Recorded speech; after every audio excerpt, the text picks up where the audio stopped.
Hey guys, what's going on? It's Eli, back with another review video.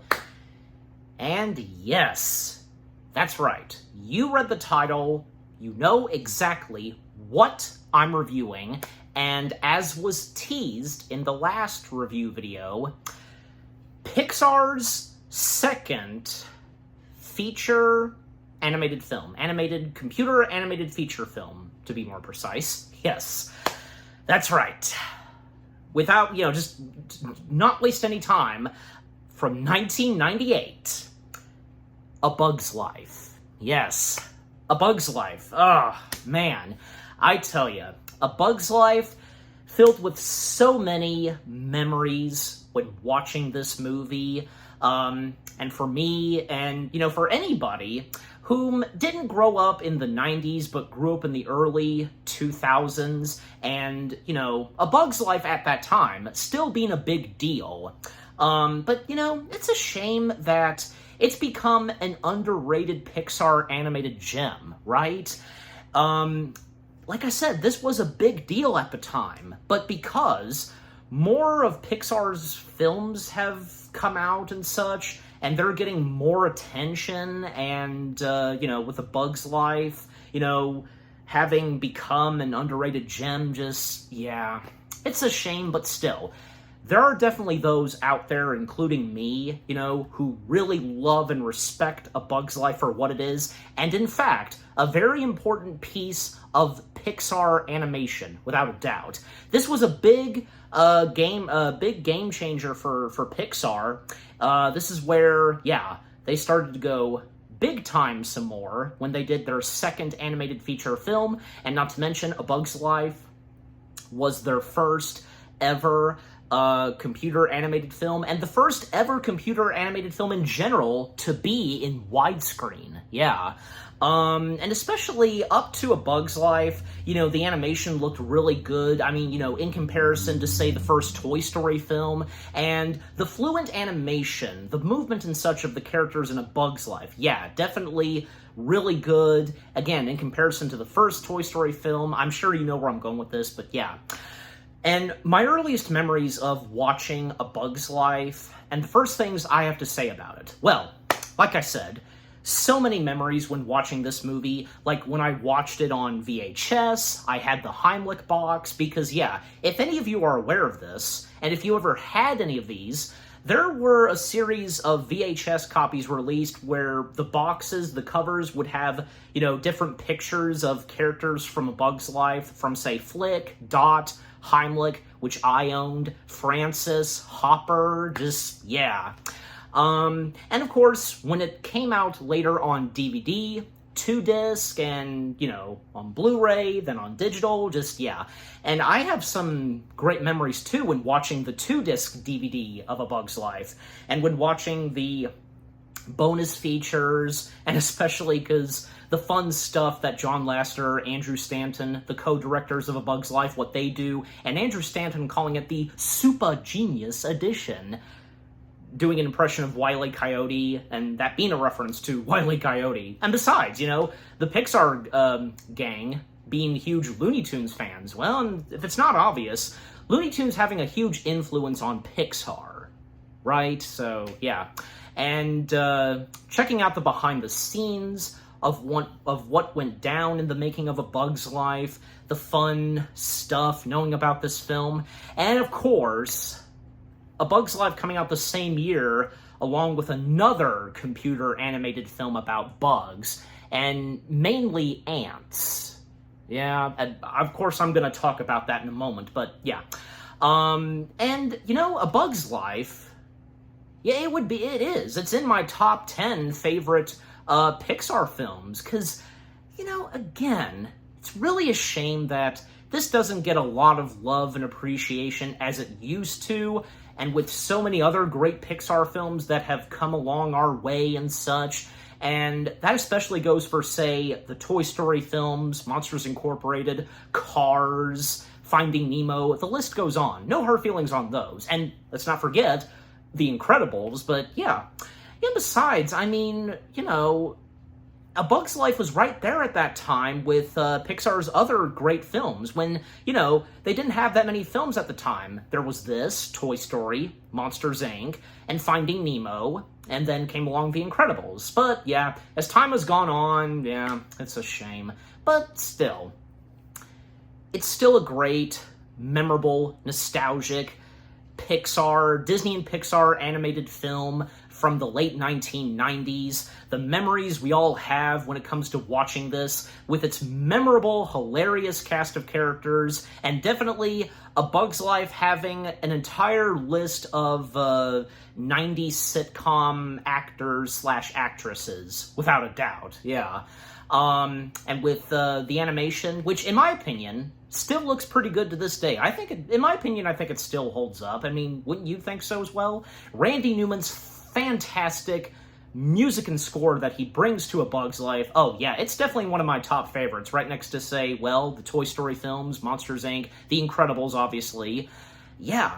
And the funny moments here and there, great sequences and such, and the fact that this movie is big and massive, and the fact that we have a, 100, ant, characters, and a huge colony of ants, and, yeah, it's amazing what was brought to A Bug's Life at the time of 1998 with its animation. They went bigger this time, and, not to mention, without A Bug's Life, well, we wouldn't have where Pixar would go next. Like, A Bug's Life was responsible for, bringing the Pixar crew to their new home in California and such, going from Point Richmond to California.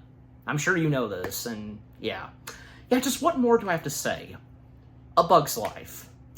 It's definitely an underrated, unappreciative Pixar animated gem with no doubt. Without a doubt. Seriously, who can argue? Okay, so, as always, for me, read the description / the story. Flick is an inventive ant who's always messing things up for his colony. His latest mishap was destroying the food stores that were supposed to be used to pay off Hopper and his gang of hoppers. Now the strong, arming insect is demanding that the ants gather double the food, or face annihilation. To avert disaster, Flick goes on a journey to recruit fighters to defend the colony when he meets a band of high-flying circus insects. He thinks he's found his salvation.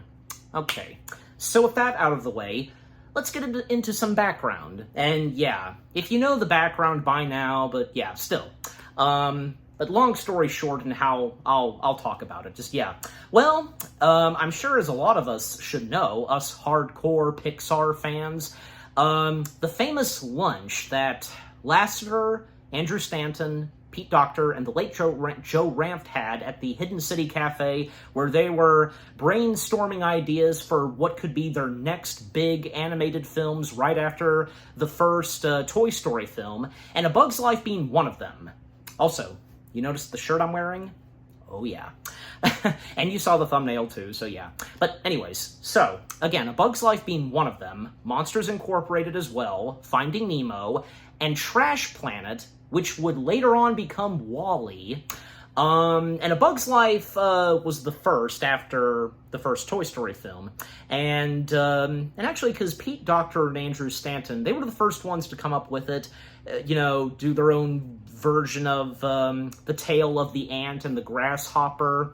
And then later on, well, Lasseter, whom just after directing the first Toy Story film, would step into the director's chair once again, but this time, Andrew Stanton would join in, being co-director, and, especially not to put Lasseter on, more pressure, especially after the first Toy Story film, some of the early titles for their, Bug project was, say, Bugs, and A Bug's Story. But that's when they officially named it A Bug's Life because, they wouldn't want to have their next animated film have story in the title, and, well, obviously no.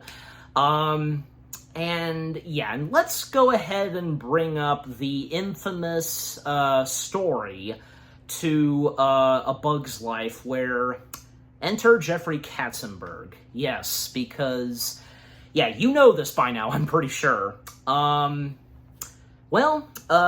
Jeffrey Katzenberg, who used to work at Disney and was one of the big heads of Disney, he worked at the animation studio. Well, after The Lion King happened, he resigned due to a submission in Disney that he did not get after Frank Wells' passing. There's a specific job that he didn't get, and because he was never going to get it, he saw no future for him continuing working at Disney. So he resigned, and he would join forces with Spielberg and Geffen, creating DreamWorks. And when it would come to doing animation of their own, well, at that time, they were doing Prince of Egypt. And at one point, Lasseter and Stanton, who were still friends with Katzenberg, they paid a visit to Katzenberg at his office at DreamWorks, and they were sharing with him what they were doing, doing their next animated feature film being about bugs. And also,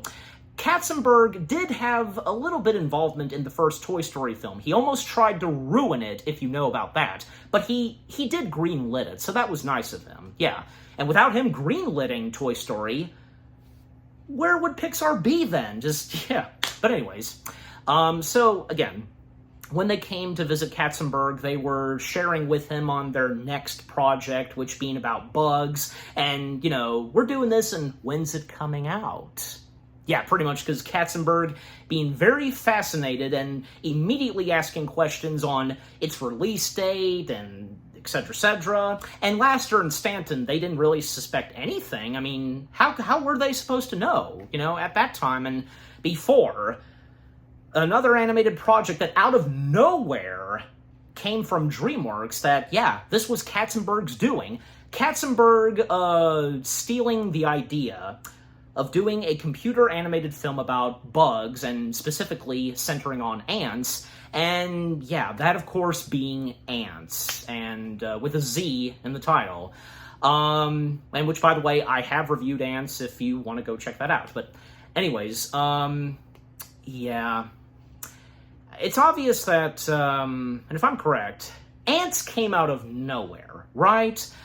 A Bug's Life. Everybody knew that Pixar, their second computer-animated film that was coming soon, was about bugs. Everybody knew that was coming. And here, out of nowhere, comes this other computer-animated film about bugs straight from DreamWorks. And it's obvious people must have figured it out right there and then that clearly DreamWorks was stealing the idea of doing a computer-animated film about bugs, like this being a ripoff of what Pixar was doing. No doubt about it. And, well, John Lasseter and everybody else at Pixar feeling shocked and betrayed by what Katzenberg was doing. And Katzenberg claimed at one point that the idea of doing a computer-animated film about ants, bugs, came from a pitch from either Tim Johnson and someone else at DreamWorks, but no, that's clearly not the case. And to make things worse, because we have Prince of Egypt coming out, as I recall, very soon after A Bug's Life is to come out. Well, Ants is also coming out as well.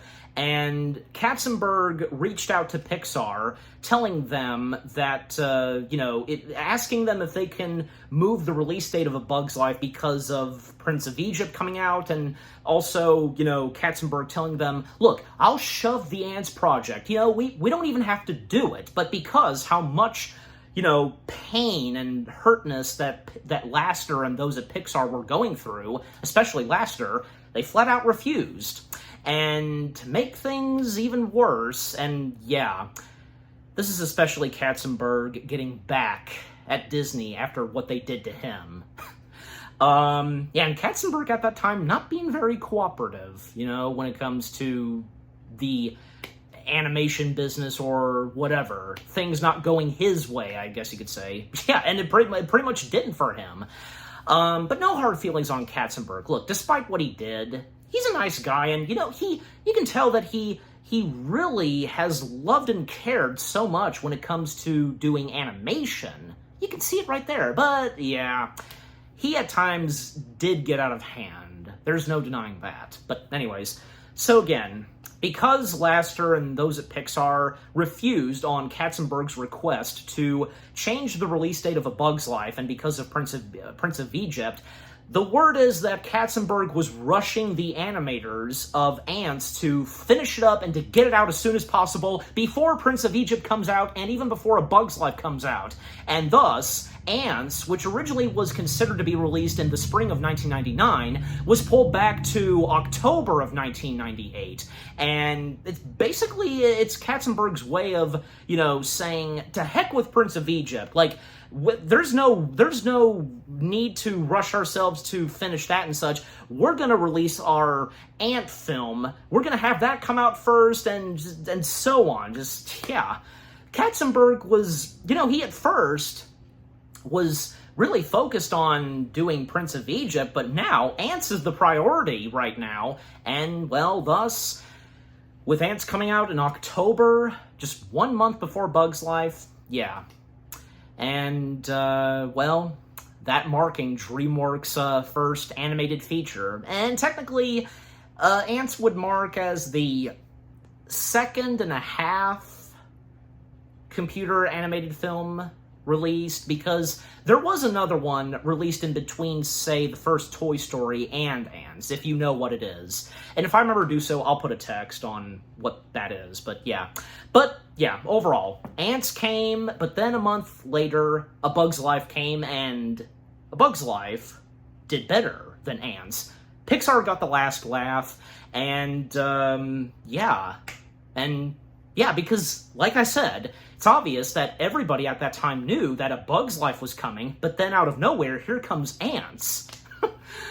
But, no hard feelings on Ants, because I've, of course, have seen and reviewed Ants, and I don't think it's that bad. If you watch my review, you know exactly what I've said about it. But, we're not here to talk about Ants some more.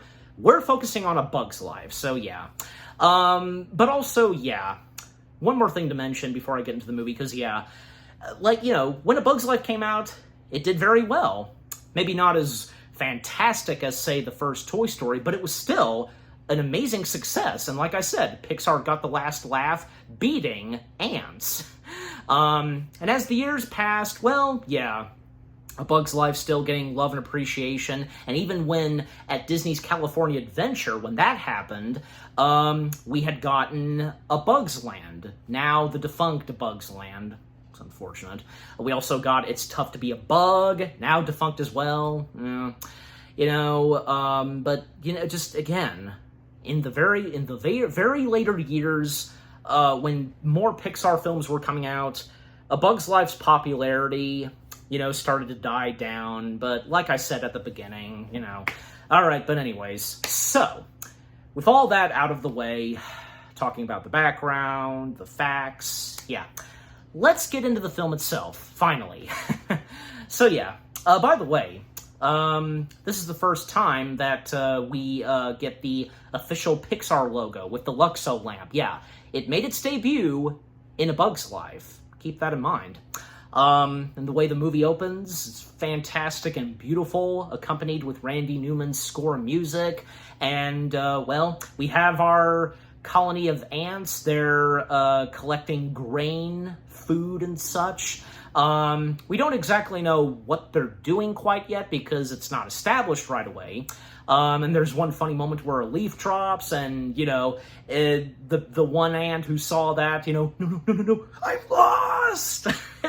Him shouting, I'm lost! Where's the line? Because the leaf messed up their concentration on the line, but thankfully, one ant, one of the big members of the ants, Mr.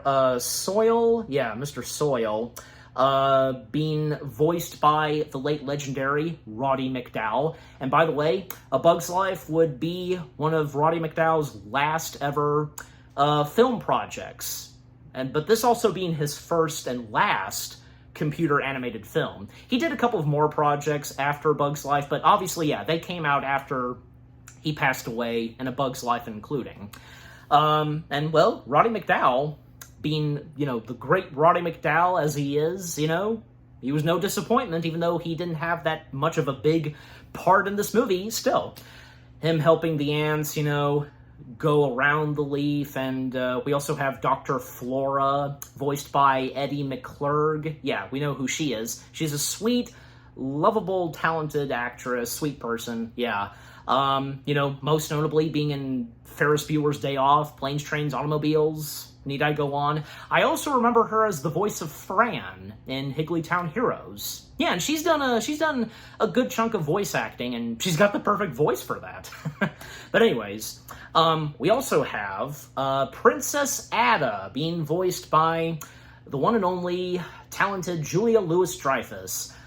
She's basically practicing to become the next in line for her mother, the Queen. And she's just called the Queen, being voiced by the late legendary Phyllis Diller. And Phyllis Diller, well, she's no disappointment in this, yeah. What she brings to the voice performance of the Queen, and everybody, I know I'm gonna be saying this throughout my review, everybody who was involved in A Bug's Life, the voice cast, they were all excellent. Not a disappointment. Not a single one of them. Yeah, so like I said, Ada is... who's a princess, but she's practicing and learning how to take over for her mother, so, at some point, she will be next in line, becoming the next queen of Ant Island. And, basically, we learn that, they are collecting food and putting it at the offering stone. Whomever these bugs are, yeah, and best said by the Queen, they come, they eat, they leave, etc., and then we also get Dot, daughter of the Queen and sister to Ada, and Dot being voiced by young Hayden Penteri, if I'm getting her last name right or wrong. You know who she is. We know who it is, yeah. And Dot is having trouble learning to fly, and then at one point, something falls from the sky, lands on Ada, and we see someone with a nifty contraption collecting grain, and that being our main character, Flick. Yes, and Flick being voiced by good old Dave Foley. And yeah, because Flick, who is a very crafty inventor, and with this contraption he built to collect grain quickly like that, the other ants, they don't appreciate his talent. Which that's a shame. Obviously us, the audience, getting a kick out of what Flick does in his personality, but the ants, oh my gosh, it's hard to believe because, because I guess you could say, Flick is the black sheep or something of the ant colony, and he's not appreciated that much, and he's kind of the outcast, but yeah. And even, two other big main ants, we have, Thorny, voiced by the late Alex Rocco, and Cornelius, who, uses a cane, being voiced by David Osman. Yeah, because they are not too fond of what Flick has built, and even when Flick at one point makes a telescope, and Thorny and Cornelius giving Flick a hard time, if you want to help out, collect grain like all the ordinary ants, get back in line, and so on. All except for Dot, because Dot has a liking to Flick and likes his contraptions. And the metaphor that Flick brings up to Dot, because when... Dot shares a lot in common with Flick because, her not able to fly and kind of feeling, not appreciated or something like that, and, her complaining that she can't fly because she's too little, and Flick telling her that there's nothing wrong with being little, and when proving this to her by, giving her a rock and telling her to pretend it's a seed. And, it's a rock. I know it's a rock, I know. But let's just pretend for a moment it's a seed. And you see that tree, and talking about, this seed that's very small. But for it to grow big and, being a tree, the metaphor, just overall, the metaphor that Flick brings up to Dot is a really good metaphor. Yeah, he's very right on that metaphor. It's just hilarious because Dot, she's not really following this and just, it's a rock. And Flick's outburst, I know it's a rock! I've spent a lot of time around rocks. That's pretty funny. And Dot, just to finish off their conversation, Dot saying to him, you're weird, but I like you. Yeah, and that's sweet of her, so. But all of that is interrupted when their very own sirens go off, and whomever it is that they're serving food for, putting it in the offering stone, they're here, they're approaching, they're near Ant Island territory, and everybody's scattering. Ada's trying to get their attention, but she doesn't have the ability to do that quite yet. Only the Queen does, whistling and telling them to, do single file, food to the offering stone, and down the anthill, and so on. And that's what happens. So once they finish, and they all get down there, and, it seems like everybody's accounted for going down the hole, except for Flick. And he's still got the contraption stuck to him. I mean, he does what they do, go to the offering stone, drop the food in, but he dropped the whole contraption, and the contraption falls, and, oh god, because, it's so obvious. Even still, whenever watching this movie, it never fails to have that moment where you're just like, oh my god, because the contraption of Flick's, it sets off and it causes the rocks to tumble, and the entire offering stone falls down, and it makes things worse. Like, Flick, he's trying to save it, but it's already too late. He's not even that strong enough to stop it. To make things worse, all of the grain goes down the water. Oh boy. And sure enough, when he rushes to warn Princess Ada about the offering stone, whomever they are, they've finally arrived, and, of course, them discovering that there's no food. Hey, what's going on here? Yeah, where's the food? And the attention is turned to Flick, but that's interrupted when these bug feet, they stomp and, cause holes, and turns out it's grasshoppers. Yeah, that's whom they're serving food for. And the leader of the grasshoppers, enter Hopper himself, being voiced by Kevin Spacey. And say what you will about Kevin Spacey, I know, but come on. Kevin Spacey, without a doubt, is a fantastic actor, and what he had brought to the voice performance of Hopper, just so good. Definitely. And there's no denying that Hopper is one of the most memorable top villains of the Pixar films. Like, he would be right there next to, say, Lotso, Syndrome, and one or two others, but he's definitely right up there being one of the best and, evilest villains from any Pixar film. And not to mention that Hopper is a very smart grasshopper, a very smart villain, and what he does and with the dialogue that he has, just so great. And again, just what Kevin Spacey brought to the voice performance, so good, just so good. And fun fact, before Kevin Spacey was the official voice of Hopper, Pixar was originally considering Robert De Niro to voice Hopper. Oh boy, could you imagine that? But De Niro kept refusing, and it wasn't until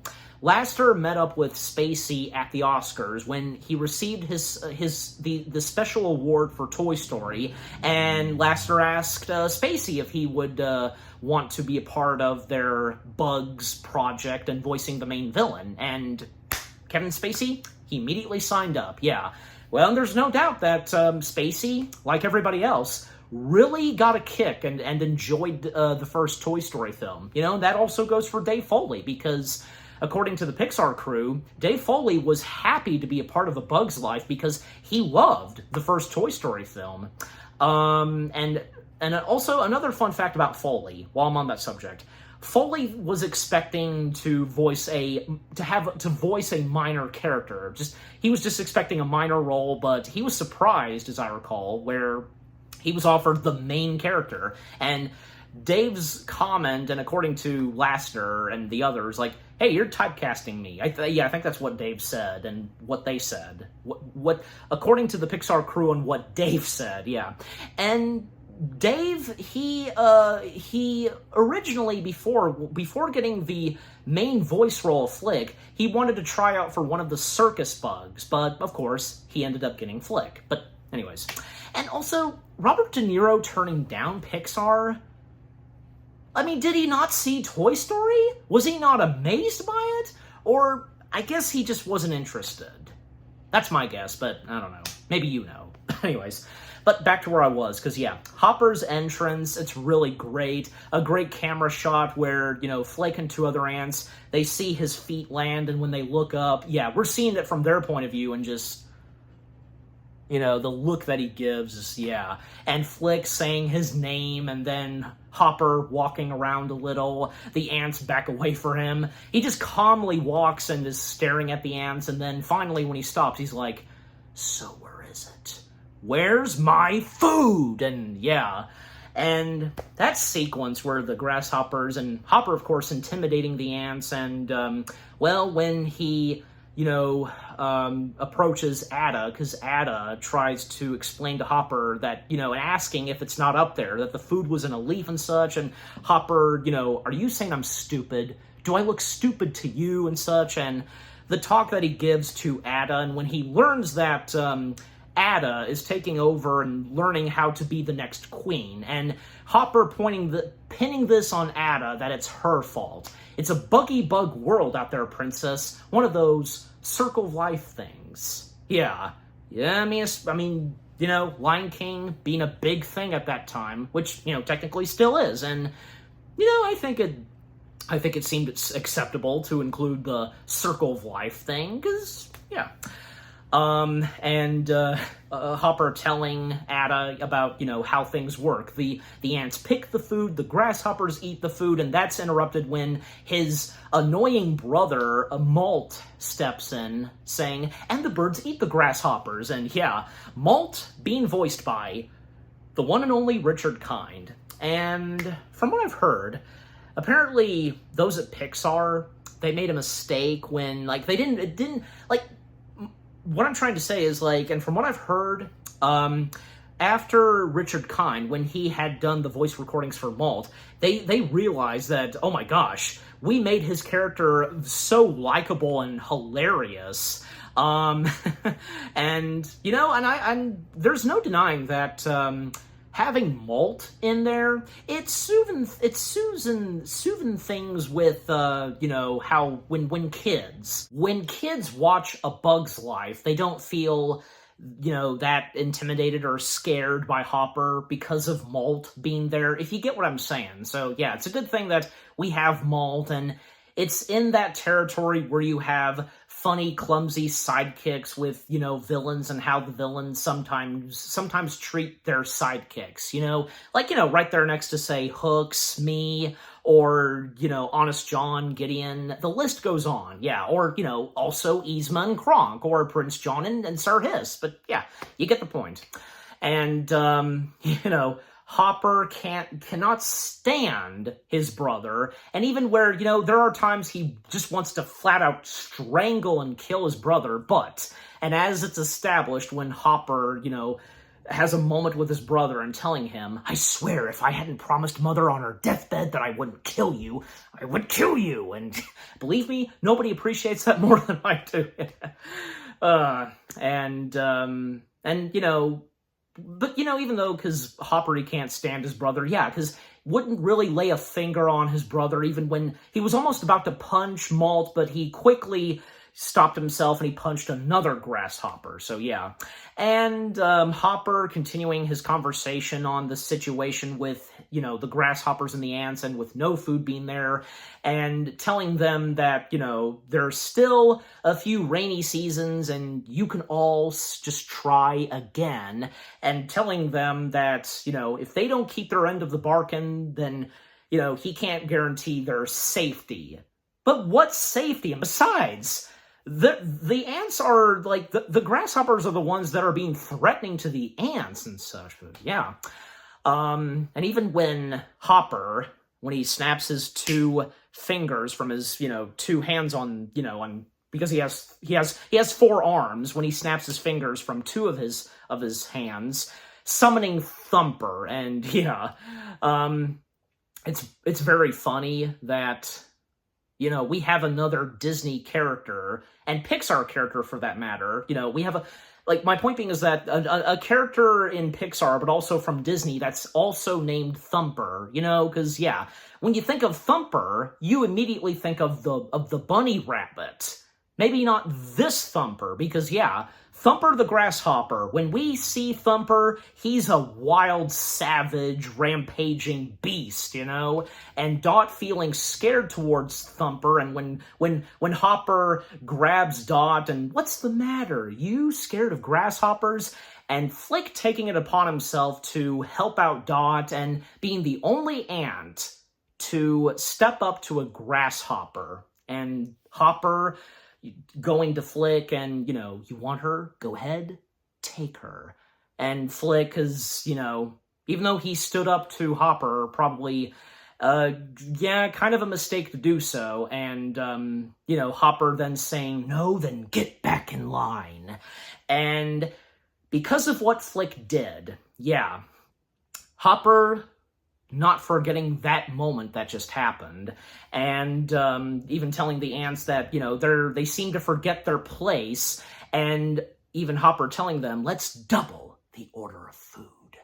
And, well, they are about to disembark, and Hopper informing them that they'll be back until the end of the summer, and when the last leaf falls. And I love when, you know, he shouts, let's ride! And they start up their wings like motorcycles. And yeah, because the grasshoppers being like motorcycle gang, and it's really awesome that one of the sound effects of them flapping their grasshopper wings is the sound of motorcycles, but mixed with dragonflies. If any of you have had the DVD, 2-disc DVD of A Bug's Life, and checked out one of the bonus features of, you know, Gary Rystrom analyzing the sound effects of A Bug's Life, and it can also be found on YouTube, yeah, the sounds of motorcycle bikes and dragonflies mixed together, just, yeah.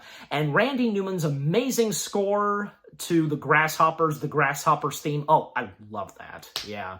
And that's the last we see of the Grasshoppers for now. We don't see them until very later on in the movie. But yeah, after all that, well, all the ants, the colony, they're very pissed off at Flick, and there's a court session, and Flick, you know, of course feeling very sorry for what happened, and it's not like he did this intentional.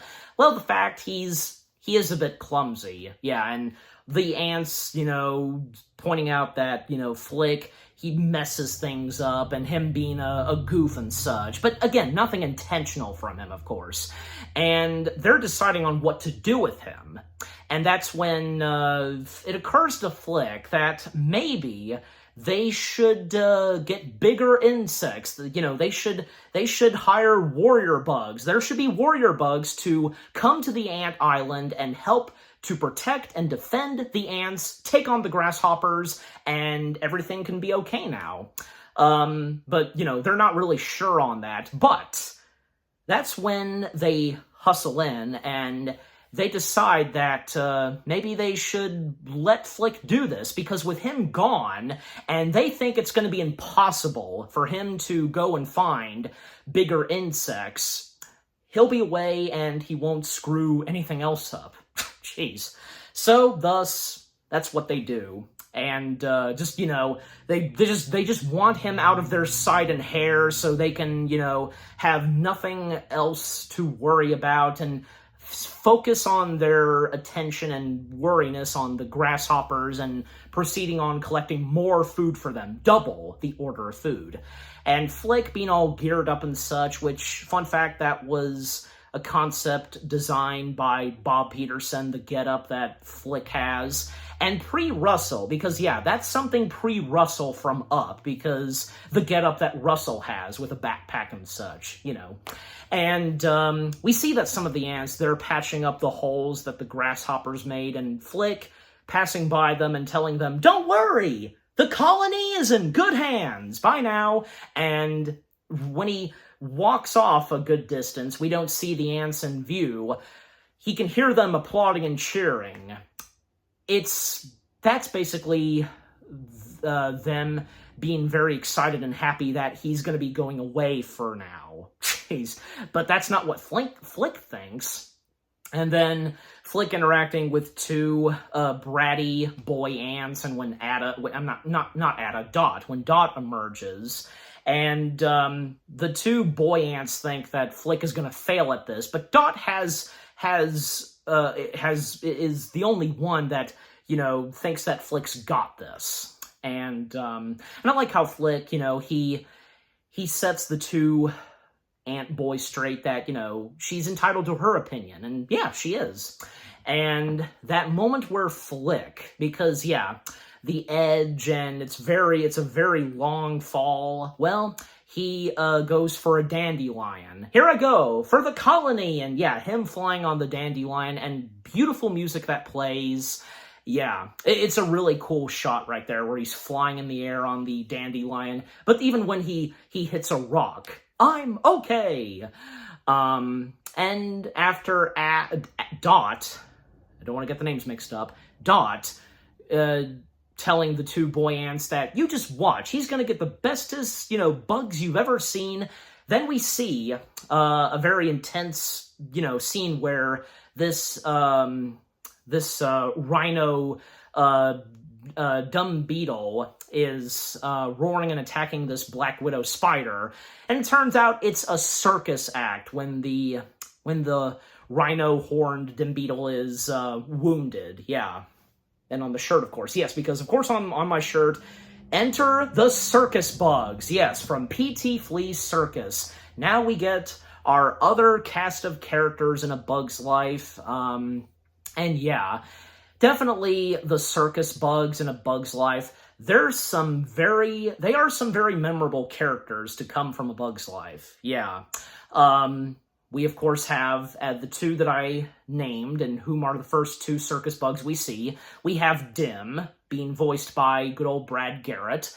We have Rosie, the Black Widow Spider, being voiced by Bonnie Hunt. And then we see the ringmaster, the bug in charge of the circus, P.T. Flea himself, voiced by Pixar's Lucky Charm, John Ratzenberger. And the other circus bugs we get, we have one of my favorites, Slim, the stick bug, and we also have Francis, the ladybug. Yep.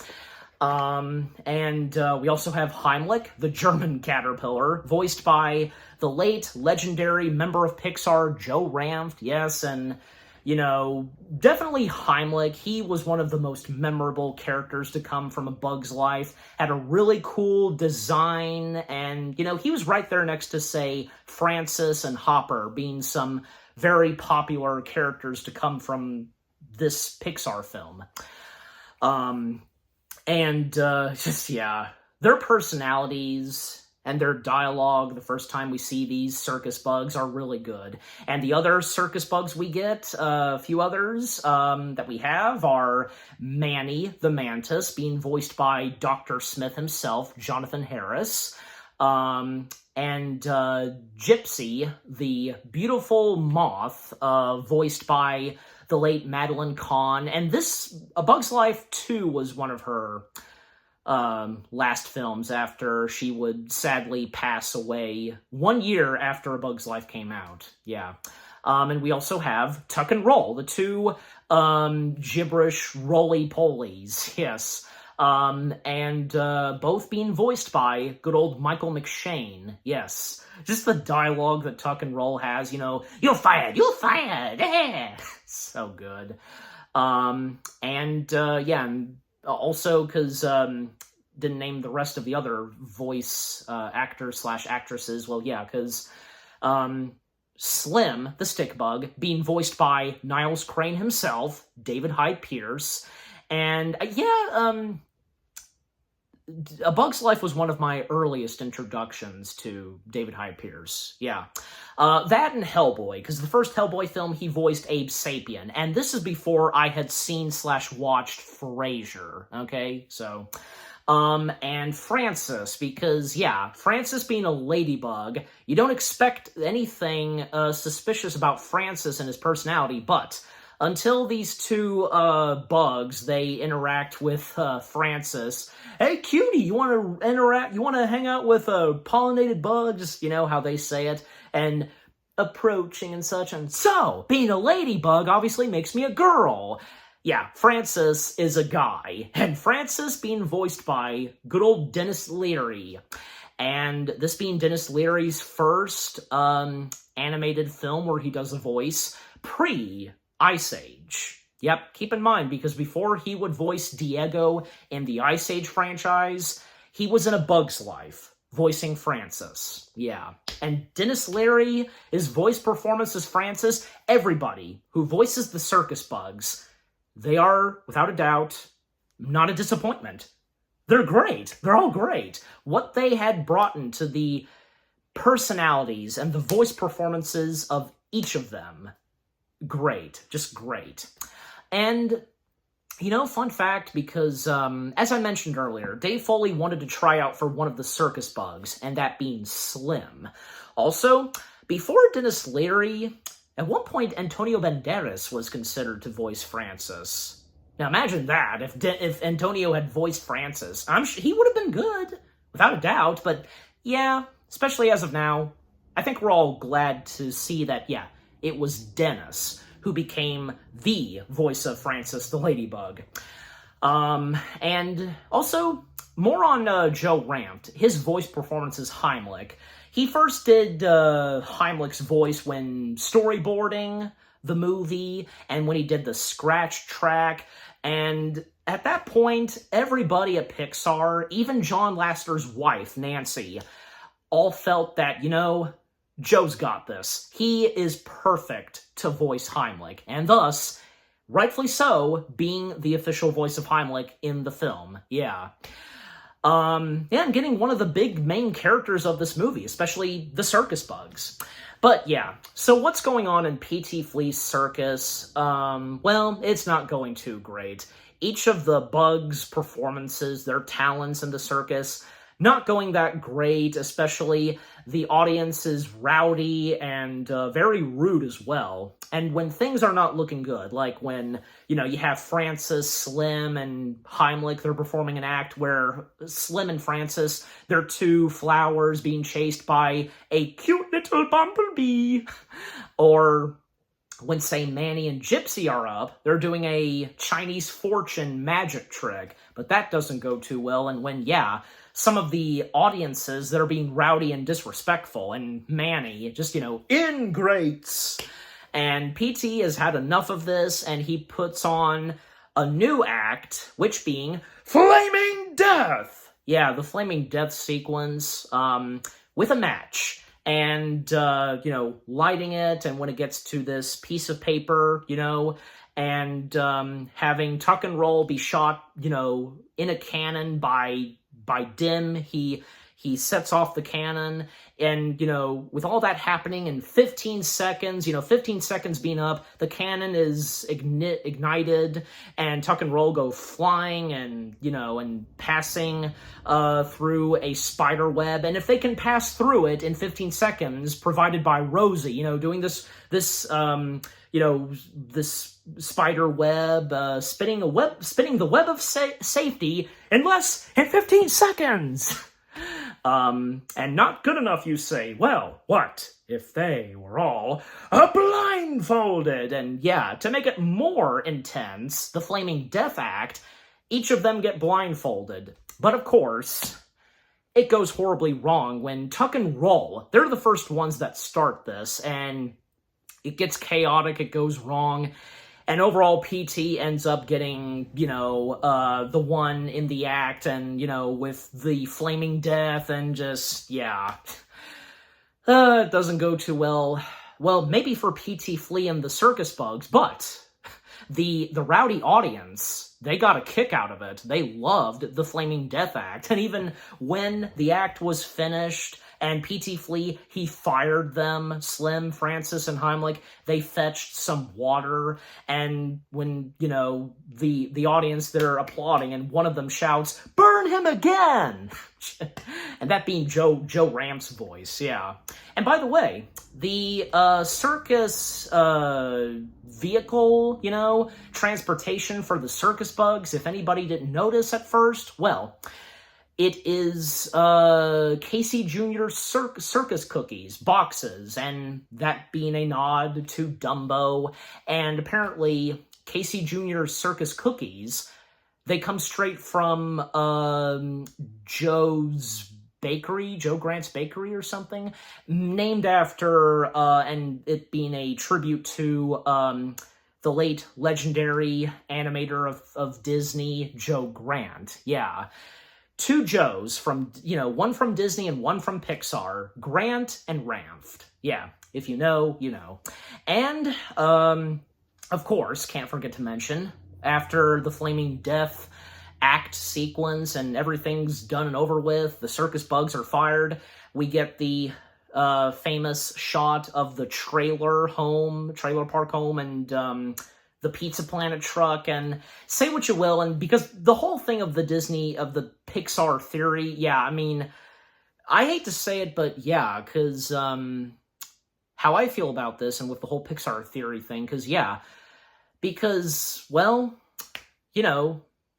basically the Pizza Planet delivery guy whom we saw in the first Toy Story, that's apparently his trailer. Even John Lasseter established this in the commentary of A Bug's Life, that this is where the guy lives. And, I have a feeling as though, in my opinion on the Pixar theory, that, possibly, but maybe not, still, it's a theory, where Toy Story, A Bug's Life, Monsters Incorporated, and Finding Nemo, they're in the same world.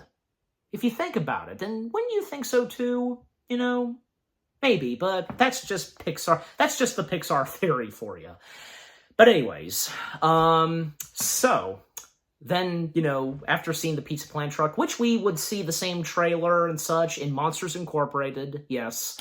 The, two bugs that one of them named Harry is fascinated with the light and, "No, Harry, no, don't look at the light. I can't help it. It's so beautiful." That's Andrew Stanton and John Lasseter voicing those two bugs. Andrew voicing the one bug that says, "No, Harry, no, don't look at the light." And John voicing Harry. So, yeah. And Flick, we see Flick again, making his way into Bug City. Try not to look like a country bug. Blend in. Okay, but to speed things up some, because, Bug City, when Flick enters Bug City, very creative, and how Bug City looks. It's a lot of cardboard stuff and boxes and such, and some bugs acting as, like, city lights, especially for traffic lights. And some big bugs acting like taxi vehicles and such. We even have a mime bug, and A Bug's Life at times is so good with the dark humor. Like, one that we see in Bug City is a bug with a sign that says, "Kid pulled off my wings." Oh my gosh. Hilariously super dark, right? And then we come to the Bug Bar, and the Bug Bar is really cool, and even like if you noticed, you may miss it if you blink for 1 second. A Pizza Planet drink cup is on top of the Bug Bar, but yeah, when entering the bug bar and seeing all of the bugs and the jokes that are here and there, like a Bloody Mary from one mosquito who's named Harry, which, by the way, Harry the mosquito being voiced by Roger Bumpus, aka Squidward, and some bugs who ordered the poo-poo plowder, and God, just the humor and jokes that we get in the bug bar are pretty good. And one snail, eating something and, hey, I said no salt! And then we see the circus bugs, and Flick, he starts to look for some, tough warrior bugs, but he's having no luck so far. And when we see the circus bugs, well, yeah, they are soon about to, each of them, disembark and such, the troop breaking up, as Gypsy explains, and each of them having a toast, to the audience that, we'll never have. But that's all interrupted when, after they toast, Slim noticing Francis's boyfriends from the circus, and, Francis, your boyfriends from the circus are here. And we see a big bug. I know they have flies, right? Yeah, they're flies. There's a big fly that's with them because, Francis should have kept his mouth shut, kind of, because wanting to pick a fight with them. And just so happens, they brought along a big fly with them, who doesn't speak at all. He just growls terrifyingly, and Francis, has Slim and Heimlich prepare for the Robin Hood act. Francis will, of course, play Robin Hood. Heimlich, oh, I want to play Little John. What part can I play? Asks Slim. And is it not obvious what part he would play? The sword, obviously. And Slim, he's not having a good time with it, but he goes along with the act. And when, the circus bugs, they draw attention in the bug bar, as well as Flick. Well, Flick, this is where he mistakens the circus bugs being warrior bugs. And, and this gets out of hand, and when, the act is not working, and the crowd causes Flick to be, kicked out of the bug bar. He's not able to see this. And about that, when they were working on A Bug's Life, they had their pre-Yeti's Cave moment. Now, what I mean by Yeti's Cave, I hope some of you, as of now, know what I'm talking about. But for those of you that don't, when it came to Monsters Incorporated, the Yeti's Cave sequence, well, they called it Yeti's Cave. Well, basically, they were having trouble trying to figure out what to do with the Yeti's Cave sequence, and, Mike and Sully were at their moment where they broken up, they're no longer friends and such. They were having really difficulty trying to figure out on what it was going to be like and how that sequence should turn out. And, and to continue the story, and thus being called Yeti's Cave. So, their pre-Yeti's Cave moment in A Bug's Life was, how is Flick, not going to be able to see what's going on in the bug bar? And when they finally figured it out, because if they didn't have that, there's no movie, and and the whole thing of Flick, at first, misunderstanding and not realizing that they're not warrior bugs. You see? So, you get what I'm saying, so So because of that, and the circus bugs, they make a run for it, causing the bug bar to spin and such, and when Flick goes in and sees the aftermath of it, he sees the circus bugs on top looking heroic, and with all the knocked out bugs, and again, Flick totally misunderstanding them for circus bugs. Uh-oh. And Flick, you're perfect! I have been seeking your talents! And the circus bugs being misunderstood that, they think that this ant is seeking their circus talents, and and they take the job. They take the job even when, them avoiding the flies, because when they regain consciousness and they're like, where are they? Just, we'll take the job, and thus they all gather up, and, it's nice to see that these outcasts, one ant who's an outcast, and these group of bugs who are circus bugs, they're outcasts. You see the math right there, you see the connection, just, that's great, One of those things in some movies where you have these group of characters, they do have a lot in common. And what would come to them very later on in the movie. So, them flying and disembarking Bug City, and yeah, amazing animation right there where they're flying through a grass field, and Flick at one point is explaining to Tuck and Roll, and technically to Dim, on, you know, when he found them, and talking about Princess Ada and the grasshoppers, and Tuck and Roll have no idea what he was talking about, and, you know, is he gonna be the shit? That's so funny.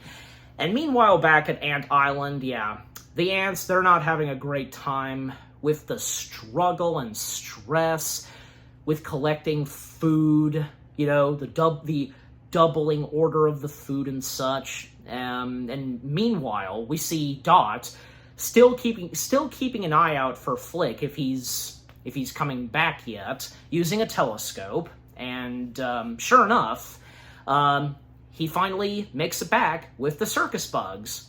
And, and when the bugs meet the circus bugs, the ants, that is, yeah. And, you know, to Princess Ada's surprise, you know, Flick wasn't supposed to actually find somebody, and it didn't take him that long to find somebody.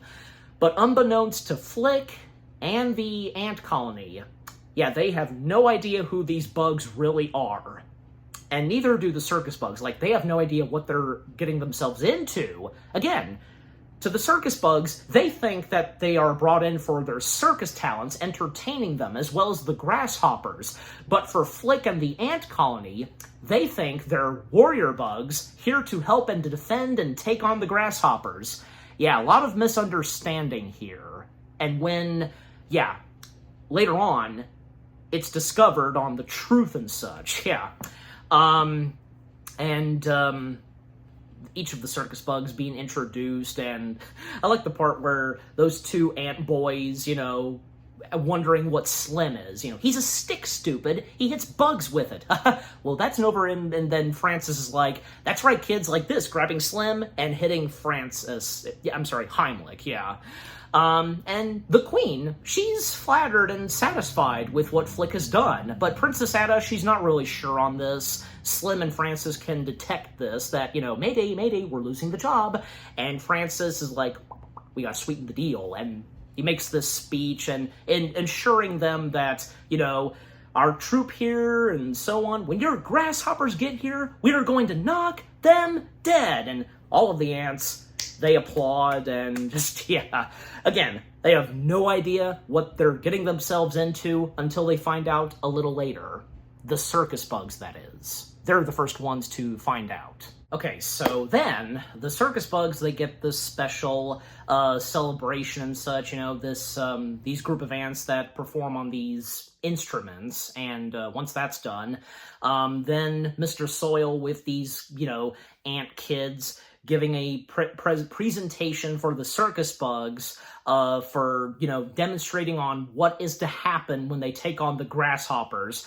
And that drawing that those ant kids did, another bit of dark humor right there in A Bug's Life.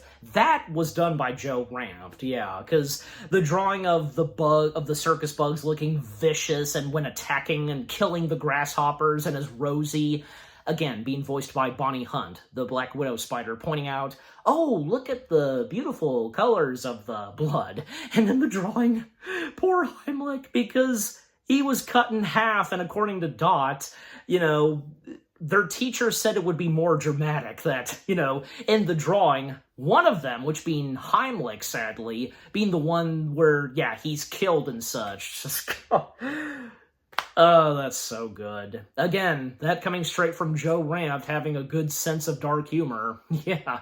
And then, when it comes to the other group of kid ants, acting out how the fight will look like and such, where these group of kid ants act as the grasshoppers, and these other group of kid ants act as the warriors. Die! Die! Die! Again, just so good right there. The dark humor that was brought to A Bug's Life. You know, especially when seeing people's reactions to this movie, on YouTube, of course, I'm sure you have as well, some of their reactions to that stuff, oh, just so good. Just so good. Anyways, So, and yeah, again, the circus bugs, they're the first ones to discover that, yeah, they're not here to perform a circus act. They are here to actually fight grasshoppers, and they do not like this at all. Yeah, Tuck and Roll, they were the only ones that got a kick out of the performance that the kid ants pulled, you know? Ha ha! Yeah. And they have a little private conversation, and Princess Ada making a speech to the ant colony, and with the aid of Flick giving her a special made megaphone on thanking the warriors and, you know, thanking Flick, and Flick snatching the megaphone and making his own speech, and Rosie being the one that approaches Flick and trying to explain to him that, you know, they're circus bugs. And when he finally looks and sees that, you know, Francis is doing juggling, camera zooms in straight on Flick's face and his pupils, like, yeah, he screwed up big time. But how is he supposed to really know? Again, like what we saw early on. And, yeah, not a good position on Flick, and, well, when he tries to talk things out with the circus bugs, like having them leave for a moment, and, yeah, when confronting them, you know, circus bugs, how can you be circus bugs? Technically, that's on all of them, because from Flick and the circus bugs, they were all misunderstood. So, yeah. And the circus bugs, they're very pissed at Flick on this, and they are about to disembark. They want to leave, and Flick is trying to tell them, convince them to stay for a moment and just, you know, to try to figure out this situation. Even Heimlich suggests to Flick that, you know, just go tell them the truth. And Flick going on saying that, you know, no, they cannot know the truth, because if they do, you know, especially at this time, yeah, then this will be the biggest mistake / goof that Flick has ever done. And Flick going on saying that, you know, in the future, ants will stare and, you know, point, hey, look, there goes the grandchildren of Flick, the mistaken, clumsy ant, how Flick puts at it, just, yeah. And another dark moment is when he decides to, you know, end his life with the aid of Dim, having him squish his head and just to get it over with. But that's interrupted when Ada pops in, wanting to speak with the warrior bugs, but Flick trying to stall some time and make an excuse, and, well, even when the circus bugs, they're still disembarking, and Flick has to go after them. And, yeah, Ada suspects something with Flick, which turns out she would be right very later on, when they do discover the truth, the ant colony.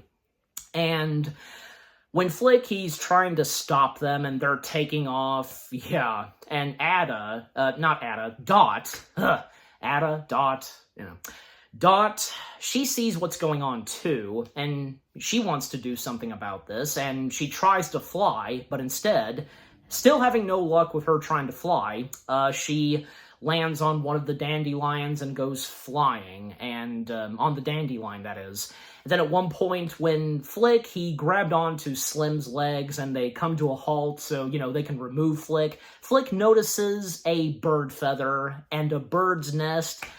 That's not a good sign. And Flick just immediately making a run for it. And after Heimlich makes a comment, boy, he runs fast for a little guy, boom, something behind them lands on the ground, and thus, we come to the bird, yes. You know, back in 1998, and even still to this day, the animation on the bird character in A Bug's Life still looks pretty good. I think it still holds up, yeah.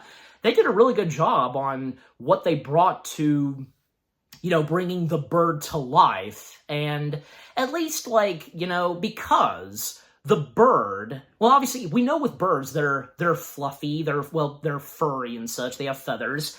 You know, I mean, the animation quality and how they cheat their way of, you know, animating, you know, feathers and such, because, you know, birds being smooth, right? So, yeah, but overall, still, to this day, in my opinion, and I'm sure you guys would think so too, the bird in A Bug's Life, it still looks pretty good, yeah.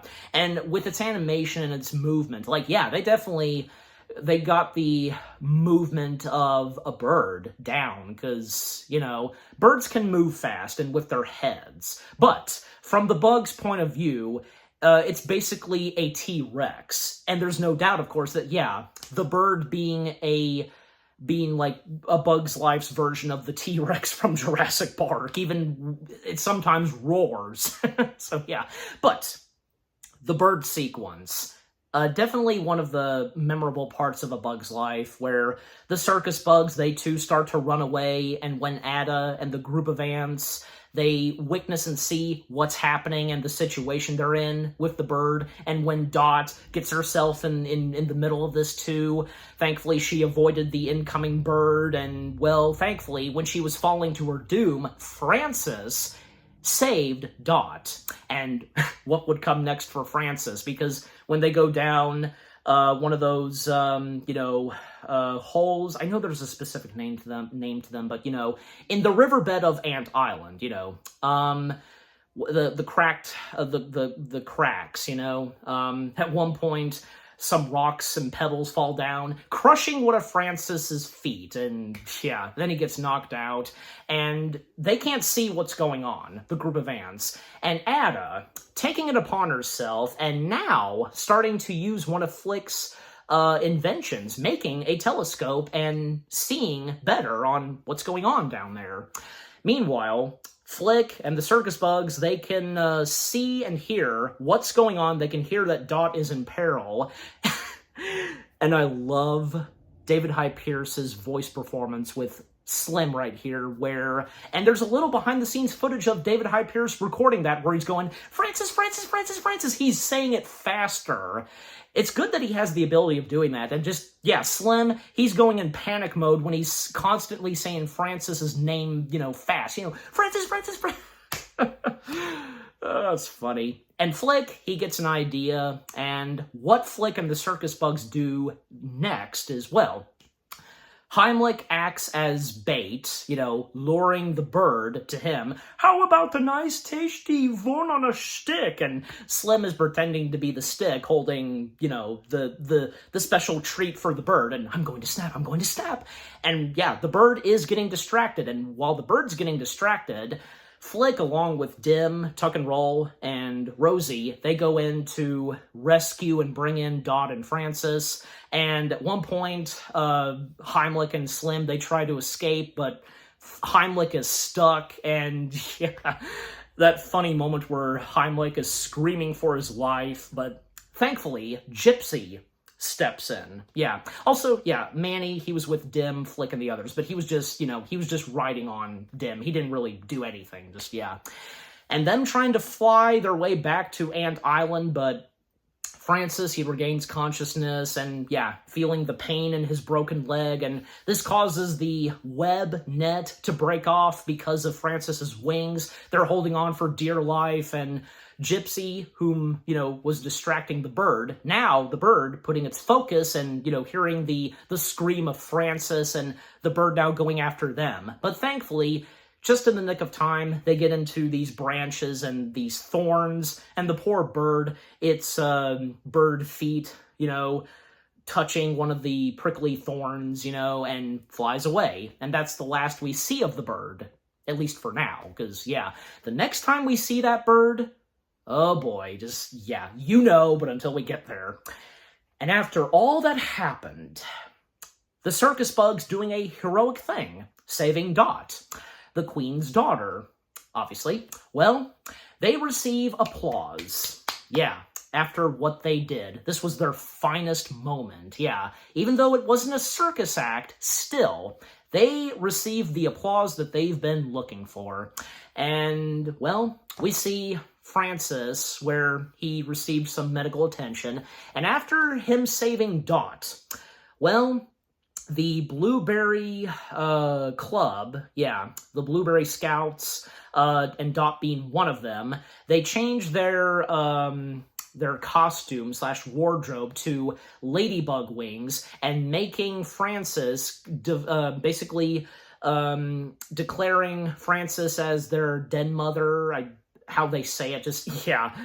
Well, Francis, come on. Francis, he saved Dot, and come on, just, at least it shouldn't be a problem with him and with what's happened and such. But Francis, he doesn't like this at first, but yeah. But you know what? Later on, he actually starts to like it.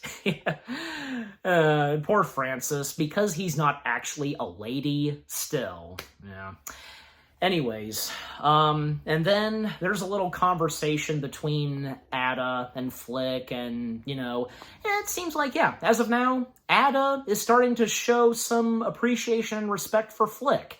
And, she even asked Flick if I didn't, offended the warriors or anything. And, oh, no, and, that's a relief, and for a second, I thought when you first brought them here, I thought you hired a bunch of clowns. You did. And that right there, that's a bit of acting that the late Glenn McQueen did. I've seen a little behind the scenes where, acting out the animation and incorporating that, you do it in mirrors and so on, and by incorporating, your body movements and putting it in the characters and animation, that whole thing. And yeah, that's something that was done from Glenn McQueen. I love that. You did? Oh, no. Anyways, so the conversation that Ada and Flick have, and, when they start to realize that they do share a lot in common, where Ada, just both her and Flick, to put it this, not wanting to screw things up, and, the ant colony waiting for them to mess something up, what they say, and yeah. Right there, that's just the beginning of a connection/relationship that would happen towards Ada and Flick.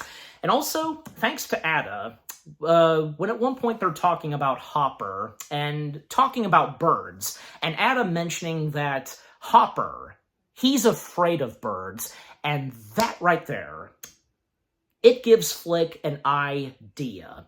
And when he turns it over to the circus bugs about Hopper being afraid of birds, and Francis, him saying, I don't blame him. Well, of course, because, after what they went through. But yeah, and thus, Flick, his idea is that maybe they should build a bird figure in order to scare off Hopper and the grasshoppers. And yeah, it seems like that this idea could work. But the circus bugs, they've had enough, even after, things started to get better, and after the whole thing that happened with them, they did something heroic and such. Yeah, they don't want anything to do anymore. Just, they've had enough. But when those two ant boys, they come in and they ask for the warrior bugs. They think they're warrior bugs. They ask for their autographs.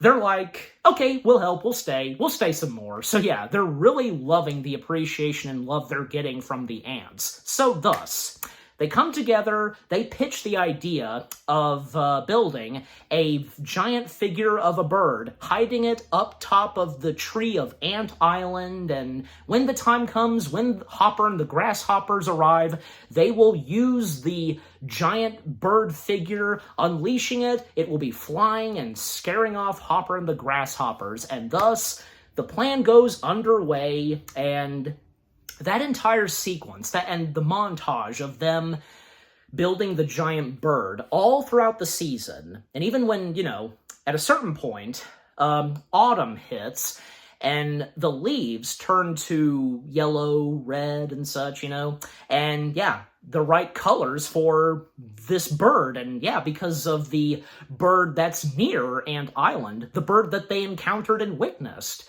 Funny moments that happen here and there while they're building the bird. But aside from that, moments that happen with Francis and the members of the Blueberry Troop and such, Again, Francis, he's not enjoying this, but he learns to love it, and he does, having a good relationship with the kids and interacting with them. So and the relationship and such between Ada and Flick, it's starting to build. And when the time finally comes The bird is finally finished and complete. They attached it to some rope, and by pulling the ropes and such, and lifting it up in the air, and placing it in one part of the tree, yeah, it's all set and ready. But all that time, they were working on the bird. Nobody was continuing collecting grain, and the food offering stone, there's hardly any grain in it. So then, we come back to the grasshoppers. Yeah, all that time throughout this movie, the first time we saw the grasshoppers was at the start of the movie, and now we come back to them almost near the third act of the film, So, the grasshoppers and where they hide out. They obviously hide out and, from what we can tell, like somewhere in the West, right? Because, we see a cactus and such, and they're living in a sombrero, and that's something that came straight from the genius mind of the late Bud Luckey. Yeah, that's his concept on them hiding out in a sombrero and such, and them taking over a family of mosquitoes, and the mosquitoes serving them and such. Yeah, that's all Bud Luckey's idea. And it does feel like something from Bud Luckey's, which it is, yeah. The grasshoppers, some of them just being lazy, dancing and such, or, playing, a dart game using the mosquitoes. Or, seeing some of them being served grain. Yeah. And two of the grasshoppers talking with Malt, they are talking about, the whole thing on, why bother going back to Ant Island and such, and because of what's happened. And even the two ants, Axel and, the other one, the other grasshopper.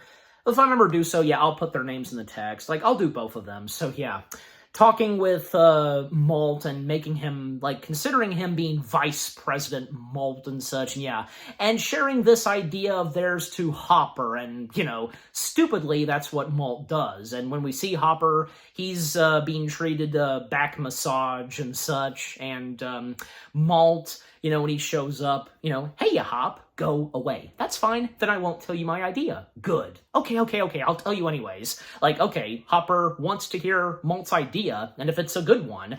And, Malt sharing Hopper, why go back to Ant Island at all? And, quickly realizing that it wasn't a good idea, and it wasn't his idea, it was Axel's, and so on. They talked fancy into me, I got confused, and that's when Hopper takes it upon himself to, play it cool, and, with how he interacts with his grasshoppers. When he steps foot, they all go silent, and Hopper then saying, guys, order another round, because we're staying here. What was I think of going back to Ant Island? I mean, we just got here, and we've got plenty to keep ourselves busy and such, for the winter, why go back, etc. And pointing out that one ant that stood up to him, again, because it's obvious that Hopper would not forget about that. One ant stepping up to the grasshoppers and such, and when demonstrating to the grasshoppers, pretending that this grain is a puny little ant. Does that hurt when throwing it at one of them, and then unleashing a whole pile of grain? And one ant or two ants is not enough, but what if it's a 1,000 more ants hurting the grasshoppers? And that speech that Hopper gives, you let one ant step up to us, then they all might stand up. Those puny little ants, you gotta slow down a little. They outnumber us 100 to 1, and if they ever figure that out, there goes our way of life. So, again, it's amazing what was brought to the villain character of Hopper and how smart he is.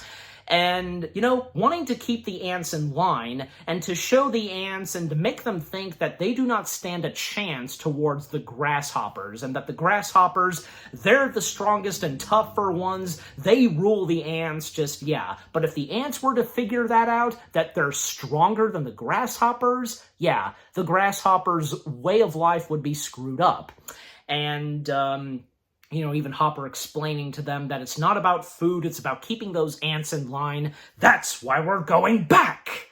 Does anybody else want to stay? They just have these shocked look on their faces, and they ignite their grasshopper wings, and yeah, of course they're not going to stay. And Malt, saying to one of the grasshoppers, he's quite the motivational speaker, ain't he? He's not wrong, technically. He kind of is, in the villainous way. So yeah, the evil way. And thus, let's ride. And thus, they're making their way back to Ant Island. And meanwhile, back at Ant Island, late in the evening, they're celebrating To the Bird, and they're dancing and such, mambo-ish music, and even we see, say, Slim doing a How Low Can You Go? Everybody, how low can you go? Sing it with me, blah, blah. And, yeah, the fun stuff that the circus bugs are doing. Even, one moment where Rosie's talking to one ant about, her 12th husband and, her being a black widow. I'm a widow, but it's pretty funny. And, yeah, everything is going really great for the ant colony and the circus bugs. And especially for Flick and Ada. Their relationship is starting to really build, and they're kind of flirting with one another. Even when each of their ant antennas gets stuck to one another, yeah. And by this point, the circus bugs, they don't want to go. Even when Flick told them that now's their chance to, find themselves out of here off of Ant Island. But again, as I just said, by this point, they don't want to go. They're having a great time, and yeah, they'd rather stay here on Ant Island. And, the first one to say that they don't want to go is Dim, and yeah. Brad Garrett, I didn't talk that much about Brad Garrett or any of the other circus bug characters. Just, again, what each of them bring to the voice performances of the circus bugs are no disappointment. And as I just mentioned, Dim being the first one to say something, and, because when them not wanting to go and just, Dim saying, Dim don't want to go. That's very sweet of Dim, And yeah, because Dim, being a funny, sweet, lovable, giant bug, is not intimidating or anything. And what Brad Garrett brought to the voice performance, yeah. Yeah, again, it's great to see how everything's going, but it's obvious that that's not going to last long, at least for now, because for one thing, we do see that the ants, they are keeping watch if the grasshoppers happen to show up. And when at one point when Thorny,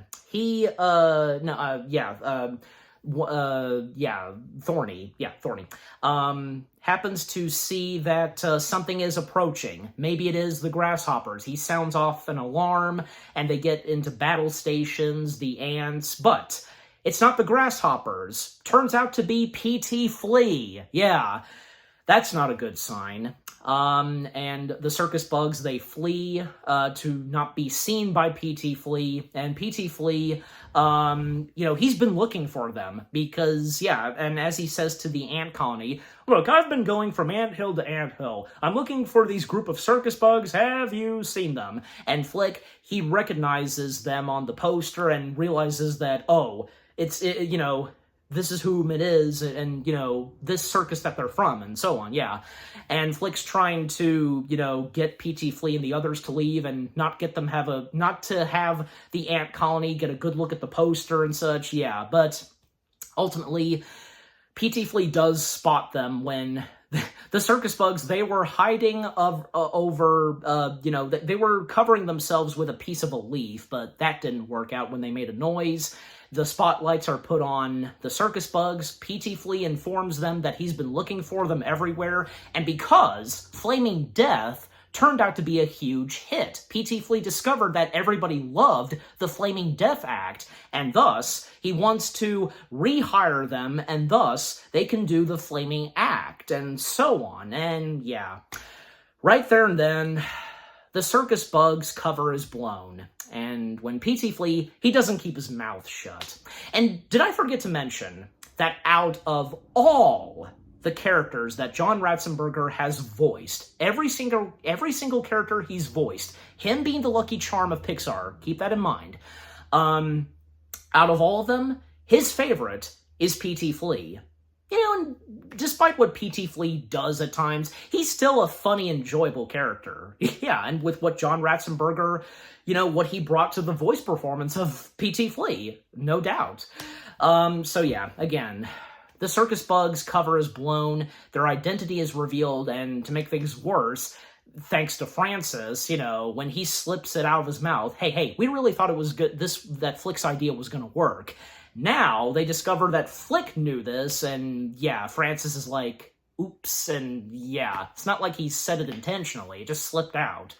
And yeah, all of the hope and such in the ant colony is drained, and they start to panic and worry, and Ada feels heartbroken and betrayed by Flick for lying to her, and the Queen sets it straight that they're going to hide all this. Not even use the bird. The bird will work, but they're not having any of it. And the Queen's setting Flick straight that, that he lied to them. But it's not like he intentionally did, okay? Because he didn't know at first that they were actually circus bugs and what would happen from there on. And yeah, again, Ada, she makes it clear to Flick that, yeah, from lying to the Queen, the colony, and to her, and like an idiot, as she says to herself, she believed in Flick. And Flick, like he wanted to do from the beginning, and even with this, he wanted to make a difference. But, yeah. And Ada telling Flick to leave again, but this time, not to come back ever again. And it's a shame. It's a shame right there, and Dot being saddened by this. I think even, yeah, the Queen's pet, I'll remember to put the name of the Queen's pet in a text, feels a bit sad too, I'm pretty sure. Yeah, but, yep, now Flick, along with the circus bugs, they disembark, and, yeah, Dot wanted to stop Flick from leaving, but yeah, there's nothing really Dot could do at first. And yeah, seeing them leave Ant Island, and well, we then see the last leaf of the tree of Ant Island come off, and yeah, with the last leaf falling, the grasshoppers are to come back. And when we see the grasshoppers flying, making their way, yeah, and the ants, on a foggy day, they're rushing. They're trying to collect all the food on the island, but apparently they're out. Like, that's the last of the grain / the food, and Ada knows that Hopper won't accept this. And sure enough, right as she said that, the grasshoppers flying in the air can be heard, and them coming through the fog, and yeah. Very intenseful right there, but it's very quiet and such, and with their footsteps, yeah. And then Hopper grabbing the giant leaf of the food. You little termites, I gave you a second chance, and this is all I get? Have you been playing all summer? Do you think that this is a game? Well, guess what? You just lost. And right there, they have. And now the grasshoppers are taking over Ant Island and forcing all the ants to collect every scrap of food on this island, as Hopper says. And I like how Malt, he tells them, do what he says. You don't want to make him mad, believe me. At least we get a little bit of lightening the mood from Malt, you know what I'm saying? And the Queen is stuck with Hopper because the Hopper telling the Queen, no, you're staying with me, Your Highness, all the time while they're on Ant Island, basically. And yeah, so again, the grasshoppers, they've taken over Ant Island, but the only ones that are not that have not been captured by the grasshoppers are Dot and her fellow Blueberry members, the Blueberry Troop. They go and hide in the clubhouse. Their cover is not blown. They're not discovered. Even when two grasshoppers pass by, the wardrobe that Dot was wearing, it accidentally came off of her. One of the grasshoppers spotted it, thought it was a cool headpiece, and yeah. And Dot hears from the two grasshoppers on what's going to happen later on. After all the ants, they've collected the food. After that, Hopper is going to squish the Queen. The ants cry, boo-hoo, and they go home, and that teaches them a lesson. to the grasshoppers in their way. Yeah, and Dot, she has to do something. So thus, she informs her fellow Blueberry troops that she's gonna go get help, and obviously, we know who she's going to go after to get help. But at one point, she comes face to face with Thumper, and yeah, that little sequence where she's running away from Thumper, still having trouble trying to fly at first when she makes her way up to that edge, you know, the cliff of Ant Island. Thumper causes her to fall, presumably maybe to her death, but nope, when Thumper leaves the scene, Dot, she finally has the ability to fly. Yes. Good for her. Even when she almost falls, like, now she gets the hang of it. Yeah. Yes! One! But yeah. So thus, she flies her way to go look and fetch back Flick and the circus bugs. And the sequence where, yeah, they are in the Casey Jr. circus train, I guess you could say. You know, the transportation. You know, at one point, Slim, Francis, and Heimlich, they tried to cheer up Flick with a slapstick. Get it? I'm a walking stick. Oh, never mind. Yeah. But, sure enough, Dot, when she finally finds Flick and the others, she informs them on what's happening, and they've got to do something. And that's when Gypsy knows what the solution is. The bird. Use the bird, of course. But Flick, by this point, he now doubts himself. And after what happened and when, yeah, Flick was exiled from Ant Island, he feels that the bird won't work, and the circus bugs and Dot, they try to cheer him up, they try to convince him and such, but yeah, and, you know, the dialogue that comes from, say, Manny and Rosie, just really good, like Manny especially, you know, you listen to here, my boy, I've made a living out of being a failure, and you, sir, are not a failure. Yeah, and Jonathan Harris, again, aka Dr. Smith, it was so awesome for him to be in a Pixar film and voicing one of the big main characters, you know, from the circus bugs, Manny, and just, yeah, what he brought to the voice performance of Manny, oh, fantastic. And, you know, and fun fact about Jonathan Harris, to talk more about Jonathan Harris, well, the Pixar crew, especially Andrew Stanton, they were excited to work with Jonathan Harris because a lot of them, including Andrew Stanton, most notably, they grew up watching Lost in Space, and, you know, it was really something for them to meet and work with someone that, you know, you've seen on your TV screen, and having to actually work with that person, you know, and there was one time when Andrew Stanton was not present at the studio, and he was not there when Jonathan was recording for Manny, and at one point, Andrew received a phone call. Hello, is this Andrew Stanton? And yeah, sure enough, it's Jonathan Harris. And, you know, oh my God, I'm regressitating. You know, he's regressitating. It's, yeah, how they say it is, it's so funny. And the round table, the Pixar round table of A Bug's Life, if anybody has seen that, you can find it on YouTube. It comes from the bonus features of A Bug's Life for the Blu-ray release. That and the round table for Monsters, Inc., those are two of my favorites. A Bug's Life and Monsters, Inc., the round tables. Even, like, them talking about Jonathan Harris and the fact that Jonathan Harris, he was according to them, he was a great storyteller. Like, one that they bring up is, Marlon Brando owes me $1. For what, basically? But that's Jonathan Harris for you. But, yeah. And seeing as how Jonathan Harris, he would once again, and for one last time, work with Pixar in Toy Story 2. He would voice Jerry the Cleaner. Yeah. If you know, of course, yeah. Because, well, Jonathan, he wanted to work with Pixar again, and hey, they wanted to work with him again. So, yeah. And he even, I do know this, where Jonathan Harris did get to do the voice recordings for the promotion of A Bug's Land. But at that time, and when it was going to open, it was originally called Flick's Fun Fair.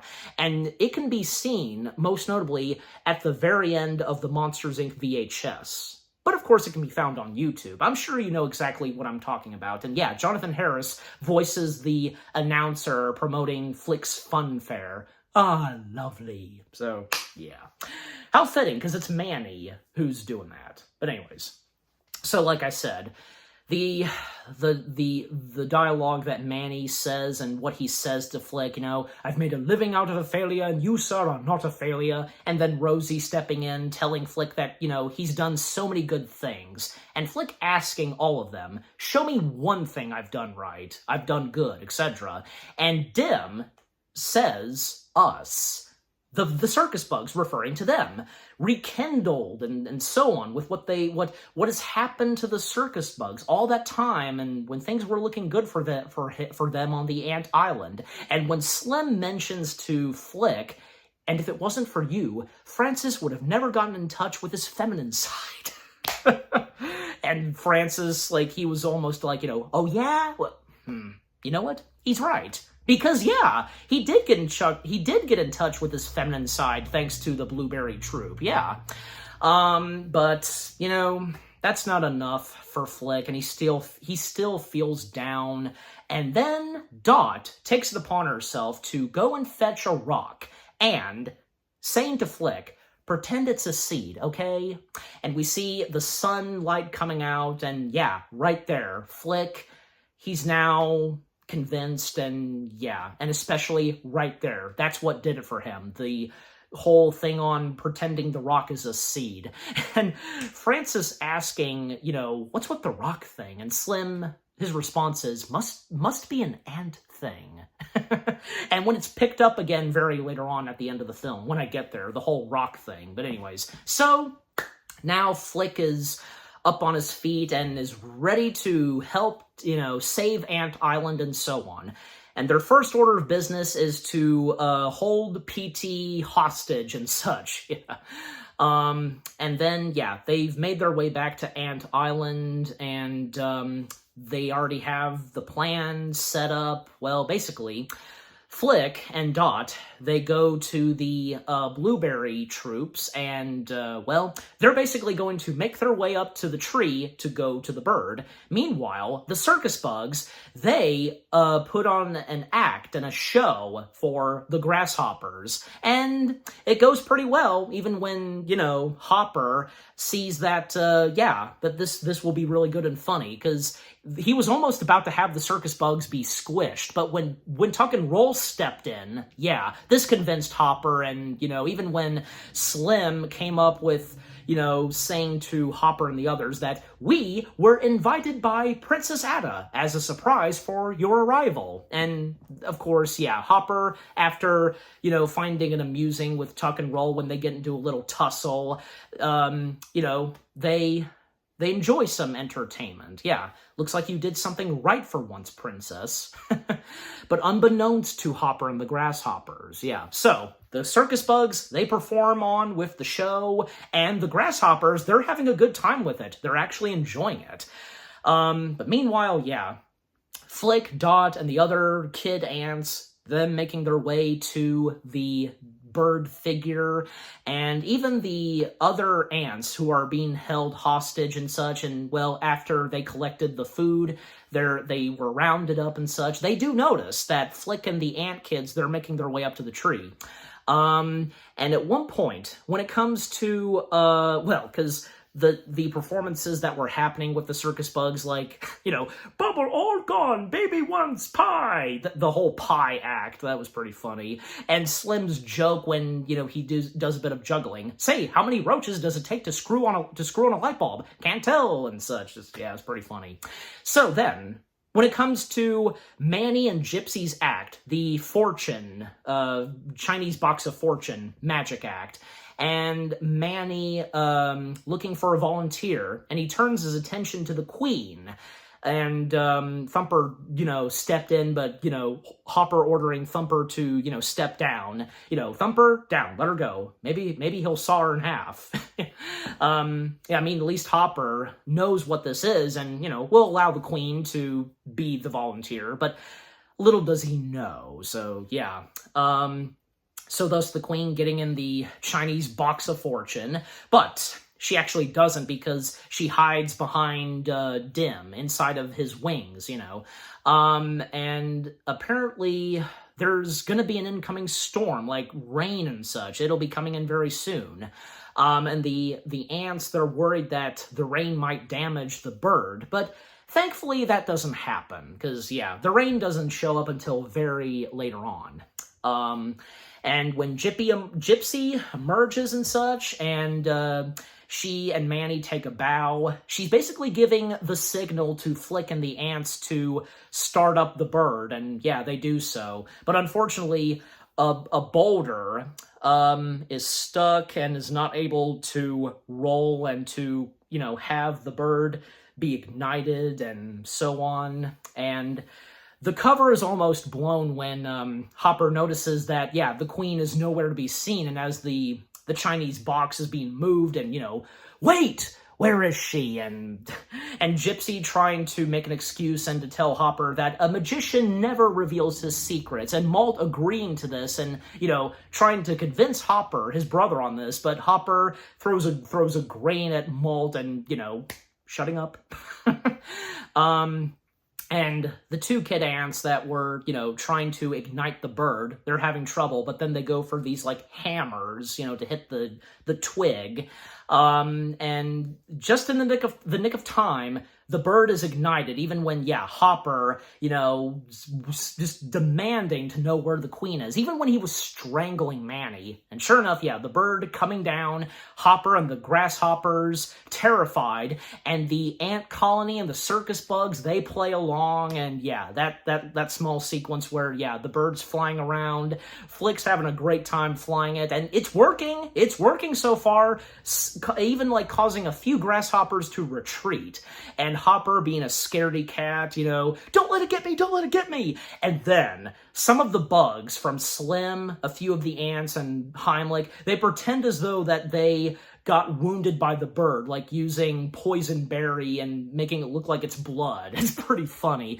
And another funny dark moment, I should say, where, because, them pretending to be covered in blood, and when Hopper sees Heimlich, his head is gone, but he just, he kind of, squashed his head down, and poison berry.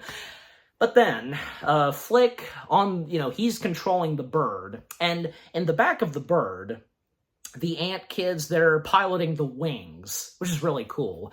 And Dot, telling them, giving them the instructions, up, down, and turn. Well, at one point, Flick at the helm accidentally hits the circus train, and P.T. Flea, he sees what's happening, and mistakenly seeing Manny and, thinking that he was killed by the bird, and there goes my magic act! And he uses the flaming death on the bird, and, but how is he supposed to know? And it happens so quick. And thus, he sets the bird into flames, and, sure enough, it's discovered, and, and the bird crash lands. All of the kid ants are okay, Dot being the last one to get out, but Hopper snatching her quickly. Whose idea was this, huh? Was it yours, princess? And Flick saving Ada, telling Hopper that it was his idea. And you realize that Hopper never fully got to know Flick, and he didn't even get to know his name. You realize that? But it's tough to be a bug, he did. You see? Because, And Hopper, when he recognizes Flick, he knows it's the same ant he encountered and the one ant who first stood up. He summons Thumper, and Thumper wounds him. And all of the bugs, their reactions to seeing Thumper, critically wound Flick. Even Malt, he can't stand this. He finds this gruesome to watch. And Hopper confronting Flick, where do you get the gall to do this to me? And Flick telling and informing everybody, that Hopper was gonna squish the queen. And I hate it when someone gives away the ending. And Hopper, then saying, you piece of dirt. No, I'm wrong. You're lower than dirt. You're an ant. Let this be a lesson to all of you. That speech he gives, and, telling the ants that ideas are very dangerous things, and telling them they're mindless, soiling, shopping losers, and telling them that they should be serving them fully, and so on. But that's when Flick, able to stand up and confront Hopper and make this speech that ants are not meant to serve grasshoppers, and they are stronger than them, and so on, and it occurs the ants, and yeah, Hopper's evil plans and such, taking control of the ant colony, is starting to go down. And, well, when Ada at one point steps in to, help Flick, and then Malt informing Hopper to look at the ant colony, and yeah, they're all coming together, and just, yeah, by this point, they're no match to the ants. Now that they realize that they can take on, and they are stronger than the grasshoppers. And that moment right there, all of the characters coming together, and yeah, this was definitely, because let me tell you, again, this, A Bug's Life, it was a big thing for Pixar, and the fact that, this being their second animated film, the fact that they managed to achieve, at that time, a huge crowd shot of ants, they had their own ant team, working on each of the ants, and placing them here and there, and just, yeah. This is like, say, pre-Avengers Endgame and Blue Sky's Robots.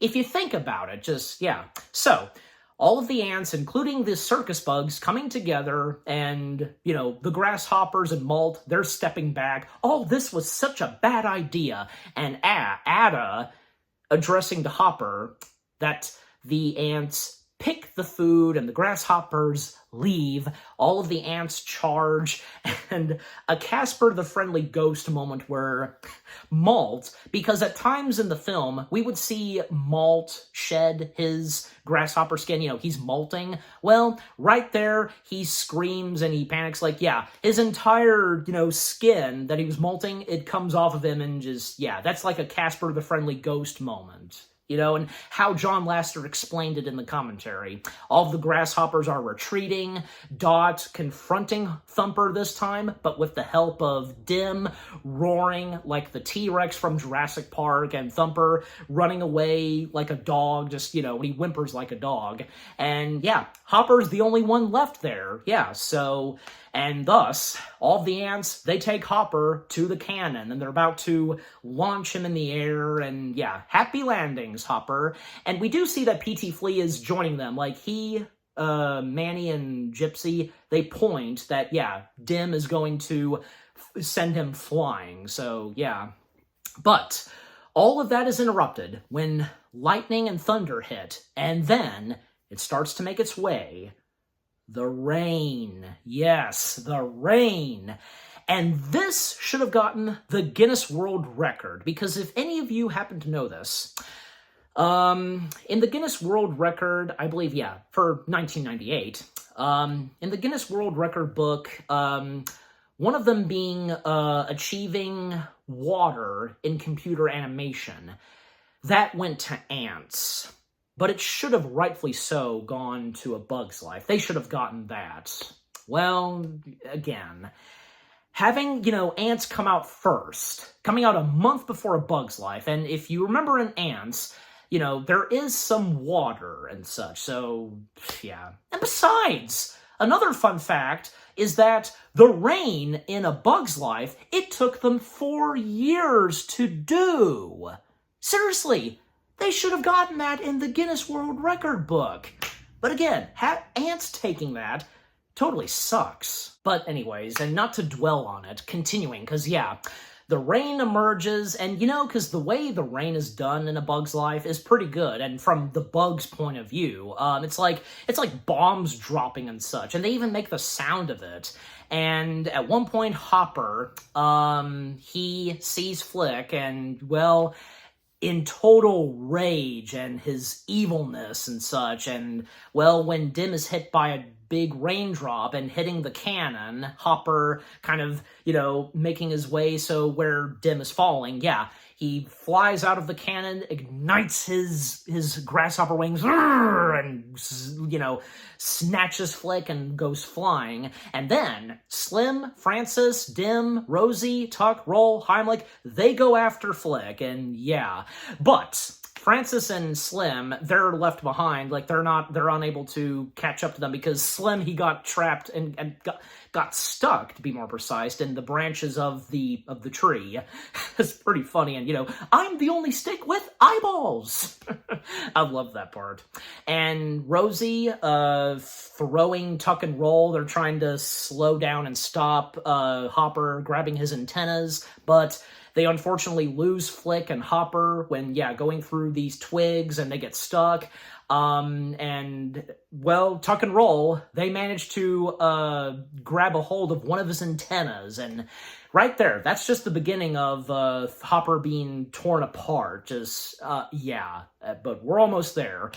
Then Ada stepping in, saving Flick, and them trying to avoid an escape from Hopper, them going through the river of Ant Island, the raindrops. Hopper accidentally gets hit by one of the raindrops, and so does Flick and Ada, and they're near one specific location near Ant Island. Do you know what that is? I'm sure you do by now. And Flick, having Ada stay hidden because he's about to do something. Well, he obviously knows where they're at right now, so he knows exactly what he's gonna do.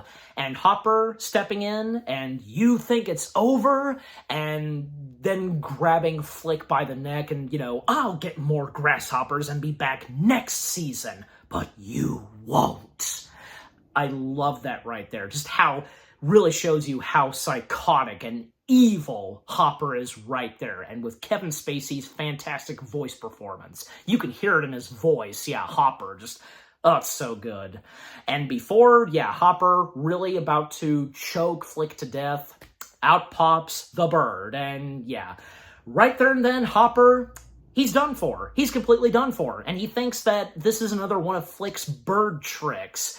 And Flick just, smiling, yep. And Hopper's like, are there a bunch of little girls in this one too? Hello, girls. But when the bird roars at Hopper, it's for real. And Hopper trying to run away, but again, by this point, there's nothing he can do. And the bird snatching Hopper, if that's not enough, well, it's not just one bird, it's a couple of other birds. It's 3 cute, adorable baby chicks, and but at the same time, and from Hopper's point of view, this is intense and frightening, and Hopper meets his demise very gruesomely, and even Flick and Ada, they can't bear to watch this either, to see him be torn to shreds, Definitely, Hopper's death it's probably right up there next to some other gruesome deaths of Disney villains, like, say, most notably Clayton, or Dr. Facilier, Ursula, and Scar.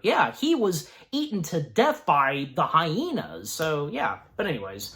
Hopper meeting his demise, and A Bug's Life kind of pulls like a Bambi movement, where, after Hopper's death, then we cut to, the epilogue, everything's happy and sunny and such, and spring has arrived. If you know, and because, as I mentioned, a Bambi movement.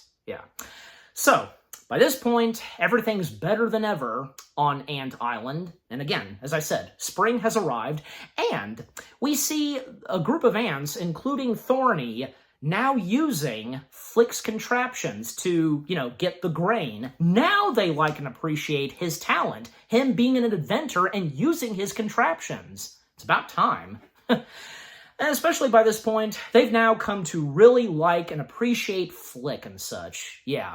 Some funny moments that happen here and there, and, well, not to mention by this point, the circus bugs are about to disembark, and, Dim, he tried to sneak a couple of kid ants to come along, but, of course they can't come. The blueberry troop, they're crying, because their dim mother, Frances, is leaving, and Tuck and Roll, they perform a little act with Hopper's antenna, and a group of ants actually do come along with the circus, a group of ants who are acrobatics, and not just them, but Malt is joining the circus as well. And apparently it seems as though that he had no problem with what happened to his brother. Well, obviously he knew that his brother was killed, but he seems better than ever, And yeah, it's nice to see that Malt, he gets to join the circus. And even P.T. Flea, he asked Flick if, you sure you can't come with us? Sorry, but my place is here. And yeah, his place is rightfully so here on Ant Island and with Ada. And Ada saying thank you to the circus bugs, and in return, they give her something, which being a rock. Yeah, it's on Francis, Slim, and Manny, the whole rock thing. And Cornelius asking and turning to Thorny, what's with the rock? Must be a circus thing. See? Yeah, because the whole rock thing. Just, yeah. And then, out of all of the circus bugs, Rosie. And, even though Rosie doesn't really have that much in this movie, well, I mean, because the circus bugs, here's the thing. What was brought to each of the circus bugs, with what they do at times, is pretty well done. Yeah. And it was nice to see that Rosie being the one that, goes up to Flick and, saying to Flick, well, Flick, you really goofed up. Thanks. She gets a bit emotional, and so does Flick, and Rosie's the one that starts to clap, and then everybody else. Yeah. I can't help but think, those moments where one person claps, then the other claps, and then everybody else starts to clap. Whenever I think of that, I would think of, say, A Bug's Life and Harry Potter and the Chamber of Secrets. If you know, you know. And I need to look at some other movies that I'm pretty sure they've done this before, but yeah. A Bug's Life and Chamber of Secrets, they're the two that I can think of most notably. So, yeah. And of course, you know what I'm talking about, what came from Chamber of Secrets at the end, but yeah.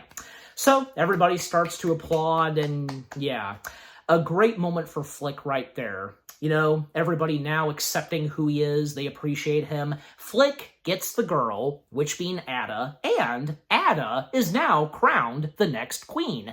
And for Dot, she's now crowned princess. And P.T. Flea, he got a bit teary-eyed, and yeah, all right, this is getting all mushy. We're out of here, yeah!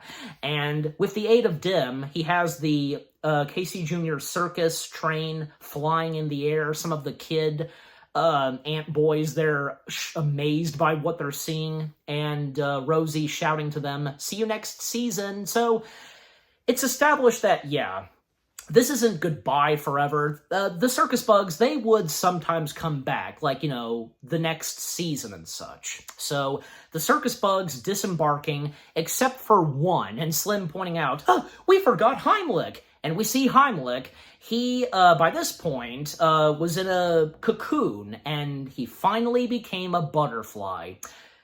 But not exactly what you would think. He's still a caterpillar, but with butterfly wings, very small ones. The only difference is his caterpillar color changed, to blue and such. Yeah. I'm finished! Finally, I'm a beautiful butterfly! Yeah. And, yeah, he's not able to fly, at least for now, and with the aid of Francis and Manny, so, yeah. Auf Wiedersehen! And, yeah. And, well, Thorny and the ants who collected the grain, they launch them in the sky, and they're basically fireworks. And the last shot we get, where, yeah, Flick, Ada, and Dot, they wave goodbye, the camera pans out, the fireworks going off, and the circus bugs flying, and seeing the shot of Ant Island and it's blossomed, just, such a great way to end it off, and with the end. So, yeah. And that's one of the very rare times that we would get the end in a Pixar film. There was A Bug's Life and Finding Nemo and Finding Dory. And coincidentally, because, all three of those movies being directed by Andrew Stanton. So, yeah. And then the end credits. Well, we of course have, one of Randy Newman's really good songs that he had written for a Pixar movie, Time of Your Life. And I feel like Time of Your Life would be up there right next to, say, well, obviously You Got a Friend in Me, but also I wouldn't have nothing if I didn't have you, and We Belong Together. I think, yeah, all four of them, they're some of his top best songs that he has written for the Pixar films. Yeah. And also, of course I have to mention this, the outtakes / bloopers. Yeah, fun fact, Pixar had the idea of doing outtakes when they were still doing Toy Story, but because they were near completion of Toy Story, they didn't have the time to do outtakes for the first Toy Story film. But it wasn't until A Bug's Life and 2 more Pixar films after A Bug's Life, which of course being Toy Story 2 and Monsters Incorporated, where they did do outtakes. And yeah, and apparently near the end of the recording sessions for all of the actors/actresses, that's when they would, improvise and do outtakes and such. And, well, there's no doubt, and from seeing the behind the scenes, they had a good time with it. Yeah, definitely. And the outtakes of A Bug's Life, they're so memorable. Like, Ada laughing hysterically at Hopper. Same goes for Malt. 2 Toy Story references, Flick saying to infinity and beyond, and in the second batch of outtakes, which can be seen in the bonus features and such, and on the VHS tape of A Bug's Life, a second batch of outtakes, another Toy Story reference is when Woody pops in with a clipboard. Yeah. And some funny things that happen here and there, some of the characters messing up their lines, or there's a technical difficulty, like the bird, which apparently was an animatronic, it malfunctions, and Heimlich saying and asking, "Does this mean we can break for lunch?" And even Thumper, we get to hear Thumper speak only in the outtakes because, he felt that he messed up and wanting to do better with, roaring and such. Thumper, in the outtakes, being voiced by the late David L. Lander, yeah, who did a lot of other great voice work, but yeah. Oh, by the way, John Lasseter, because he's credited as Bug Zapper Bug. That's how he's credited, but, but he's named Harry. Why couldn't he be named Harry? I don't know, in the credits. Also, to name some of the other voice cast members, Kimberly J. Brown did some of the female ant voices. Jack Angel, he voiced Thud. Carlos Alazarki, if I'm still pronouncing or mispronouncing his name right, you know who I'm talking about. He voiced Thud. No, not Thud. Loco. Anthony Birch, he voiced some of the Ant Boys, and Debbie Derryberry, she voiced the baby maggots, because, yeah, when Francis is confronting those flies, Slim tells Francis, "Come on, Francis, you're making the maggots cry." So, yeah. And Jessica Evans voiced some of the female ants as well, and Bill Farmer voicing some of the male ants. And Sam Gifaldi, yeah, he voiced some of the ants as well. Brad Hall, he voiced a grasshopper. Jess Harnell, he voiced the bus beetle. And yeah, so just to name some of the other voice cast members, but yeah. And more on the outtakes. Yeah, because just to name a couple more. Yeah, because, and I don't know, because we have our favorite outtake in the A Bug's Life outtakes, right? Yeah, for me, it's hard to choose.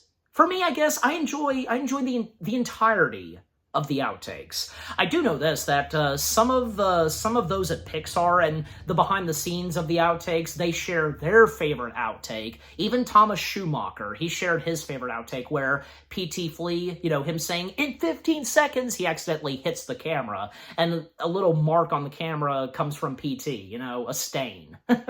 And Joe Ranft, one of his favorites was the one which being the very first outtake we see, where Ada cannot help herself but to laugh hysterically at Hopper when he's saying, "Are you saying I'm stupid?"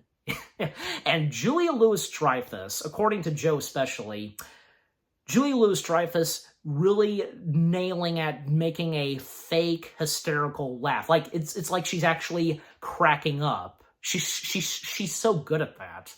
And I love it when Hopper, at that point, he's like, "This is the 15th take. I cannot take this. I will be in my trailer." Also, another one that happens with Malt, because, as I said, Malt also laughing hysterically when Hopper does his dialogue, There's one with Malt where he accidentally knocks over the camera. You know what it is. And apparently, that actually was in the dailies of A Bug's Life. And when it came to the outtakes, they incorporated that in the outtakes. And, well, Richard Kind voicing Malt and his reaction to the camera being knocked over. Just, yeah. And another one where Ada and Flick, their antennas getting stuck. They're apparently really stuck. And there's a moment where Dr. Flora is flirting with one of the ants, but it turns out to be a cardboard piece of an ant, and, and I remember my mom finding that funny even when Dr. Flora's like, ooh, put that thing in my car.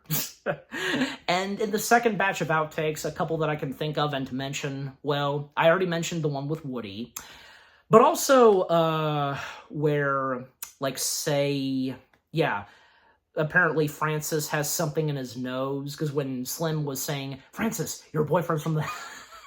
I'm sorry, he has something in his nose, and yeah. And even one where Slim and Francis, they're flying in the air, Slim accidentally swallowed a bug. Or one where Tuck and Roll, they're just goofing around and they're burping and such, and one of them farts, and Rosie, okay, can we stop? Get me Cindy on the phone. And then the last one in the second batch is where Heimlich is accidentally dropped by Dim when he's trying to go for a leaf. Yeah, I'm telling you, because the outtakes for A Bug's Life, they were so good. And what would come next for, the next two Pixar films to do outtakes? Again, Toy Story 2 and Monsters Incorporated. Yeah, all three of them. The Pixar outtake trilogy was really good, yeah. But, yeah, A Bug's Life, Pixar's second animated feature film. It's amazing. It really is. An underappreciated, underrated Pixar animated gem for sure as of now. Yeah. Just, what more do I have to say, really? Everything about it is great. The story, the cast of characters, great animation, this being widescreen, big, large sets, great music from Randy Newman, great funny and emotional moments here and there. We all have our favorite moments that come from A Bug's Life. We all have our favorite characters, and moments where, we didn't see coming, like, the first time we would watch A Bug's Life. Yeah, just, again, what more do I have to say?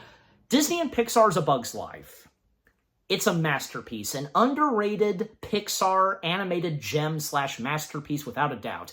And also, one more thing to mention, because, as I brought up very early on, the aftermath of when A Bug's Life came out and in the later years, well, yeah, how its popularity, was going down, and, well, most notably when, say, when The Incredibles happened, when the teaser happened, A Bug's Life was left off of the list. The whole thing of, from the creators of, so on, it was left out.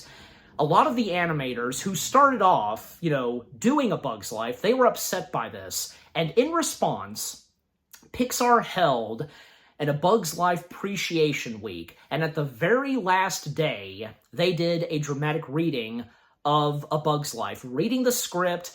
Dave Foley, Joe Ranft, of course, and John Ratzenberger, them attending to this, reprising their voice roles as Flick, Heimlich, and P.T. Flea. And, yeah. But thankfully, like, say, when Cars happened, and I do remember this, and I'm sure you do as well, when the teaser for Cars happened, they did include A Bug's Life. Yeah, heck, even playing a little bit of the opening music to A Bug's Life, and with that bumblebee flying, and it looked as though, ooh, is this going to be A Bug's Life 2? But no. And when Mater comes in, yeah. And speaking of which, yeah, and as you all know as well, like, in the outtakes for Toy Story 2, we have Flick and Heimlich make an appearance, and they think that they're on the set for A Bug's Life 2, but it's not. And when Buzz steps in, just, yeah. All right, but, okay, that's it. I'm done, but, yeah, okay. Now, how many stars I give A Bug's Life? Well, if it's not obvious, I'm giving A Bug's Life 10 out of 10 stars. Yes, 10 out of 10 stars for Disney and Pixar's A Bug's Life. And what about you guys? What did you think of A Bug's Life itself? What are your fondest memories of watching A Bug's Life? Any of you that had a VHS copy of this, which box did you have of which character? And what about saying when you had the 2-disc DVD of A Bug's Life, or when watching it later on streaming, getting to experience A Bug's Life materials at the Disney parks, most notably It's Tough to Be a Bug? Whom are some of your favorite characters, your favorite moments, and so on? And with the outtakes, just, yeah. Overall, what do you think of A Bug's Life itself? And is it in your top favorite Pixar films? Yeah, let me know on that too. Yeah, again, overall, what do you think of A Bug's Life itself? And with what I've had to say, my review, and yeah, what did you think of my review? Leave comments and give this review video a like as always. And so, with all that being said, thank you very much for watching. I hope you guys enjoyed my review of Disney and Pixar's A Bug's Life. More review videos are coming your way. They're going to be awesome. Keep looking forward, and I'll see you guys in the next video / review. Take care, and peace out. I'm a beautiful butterfly.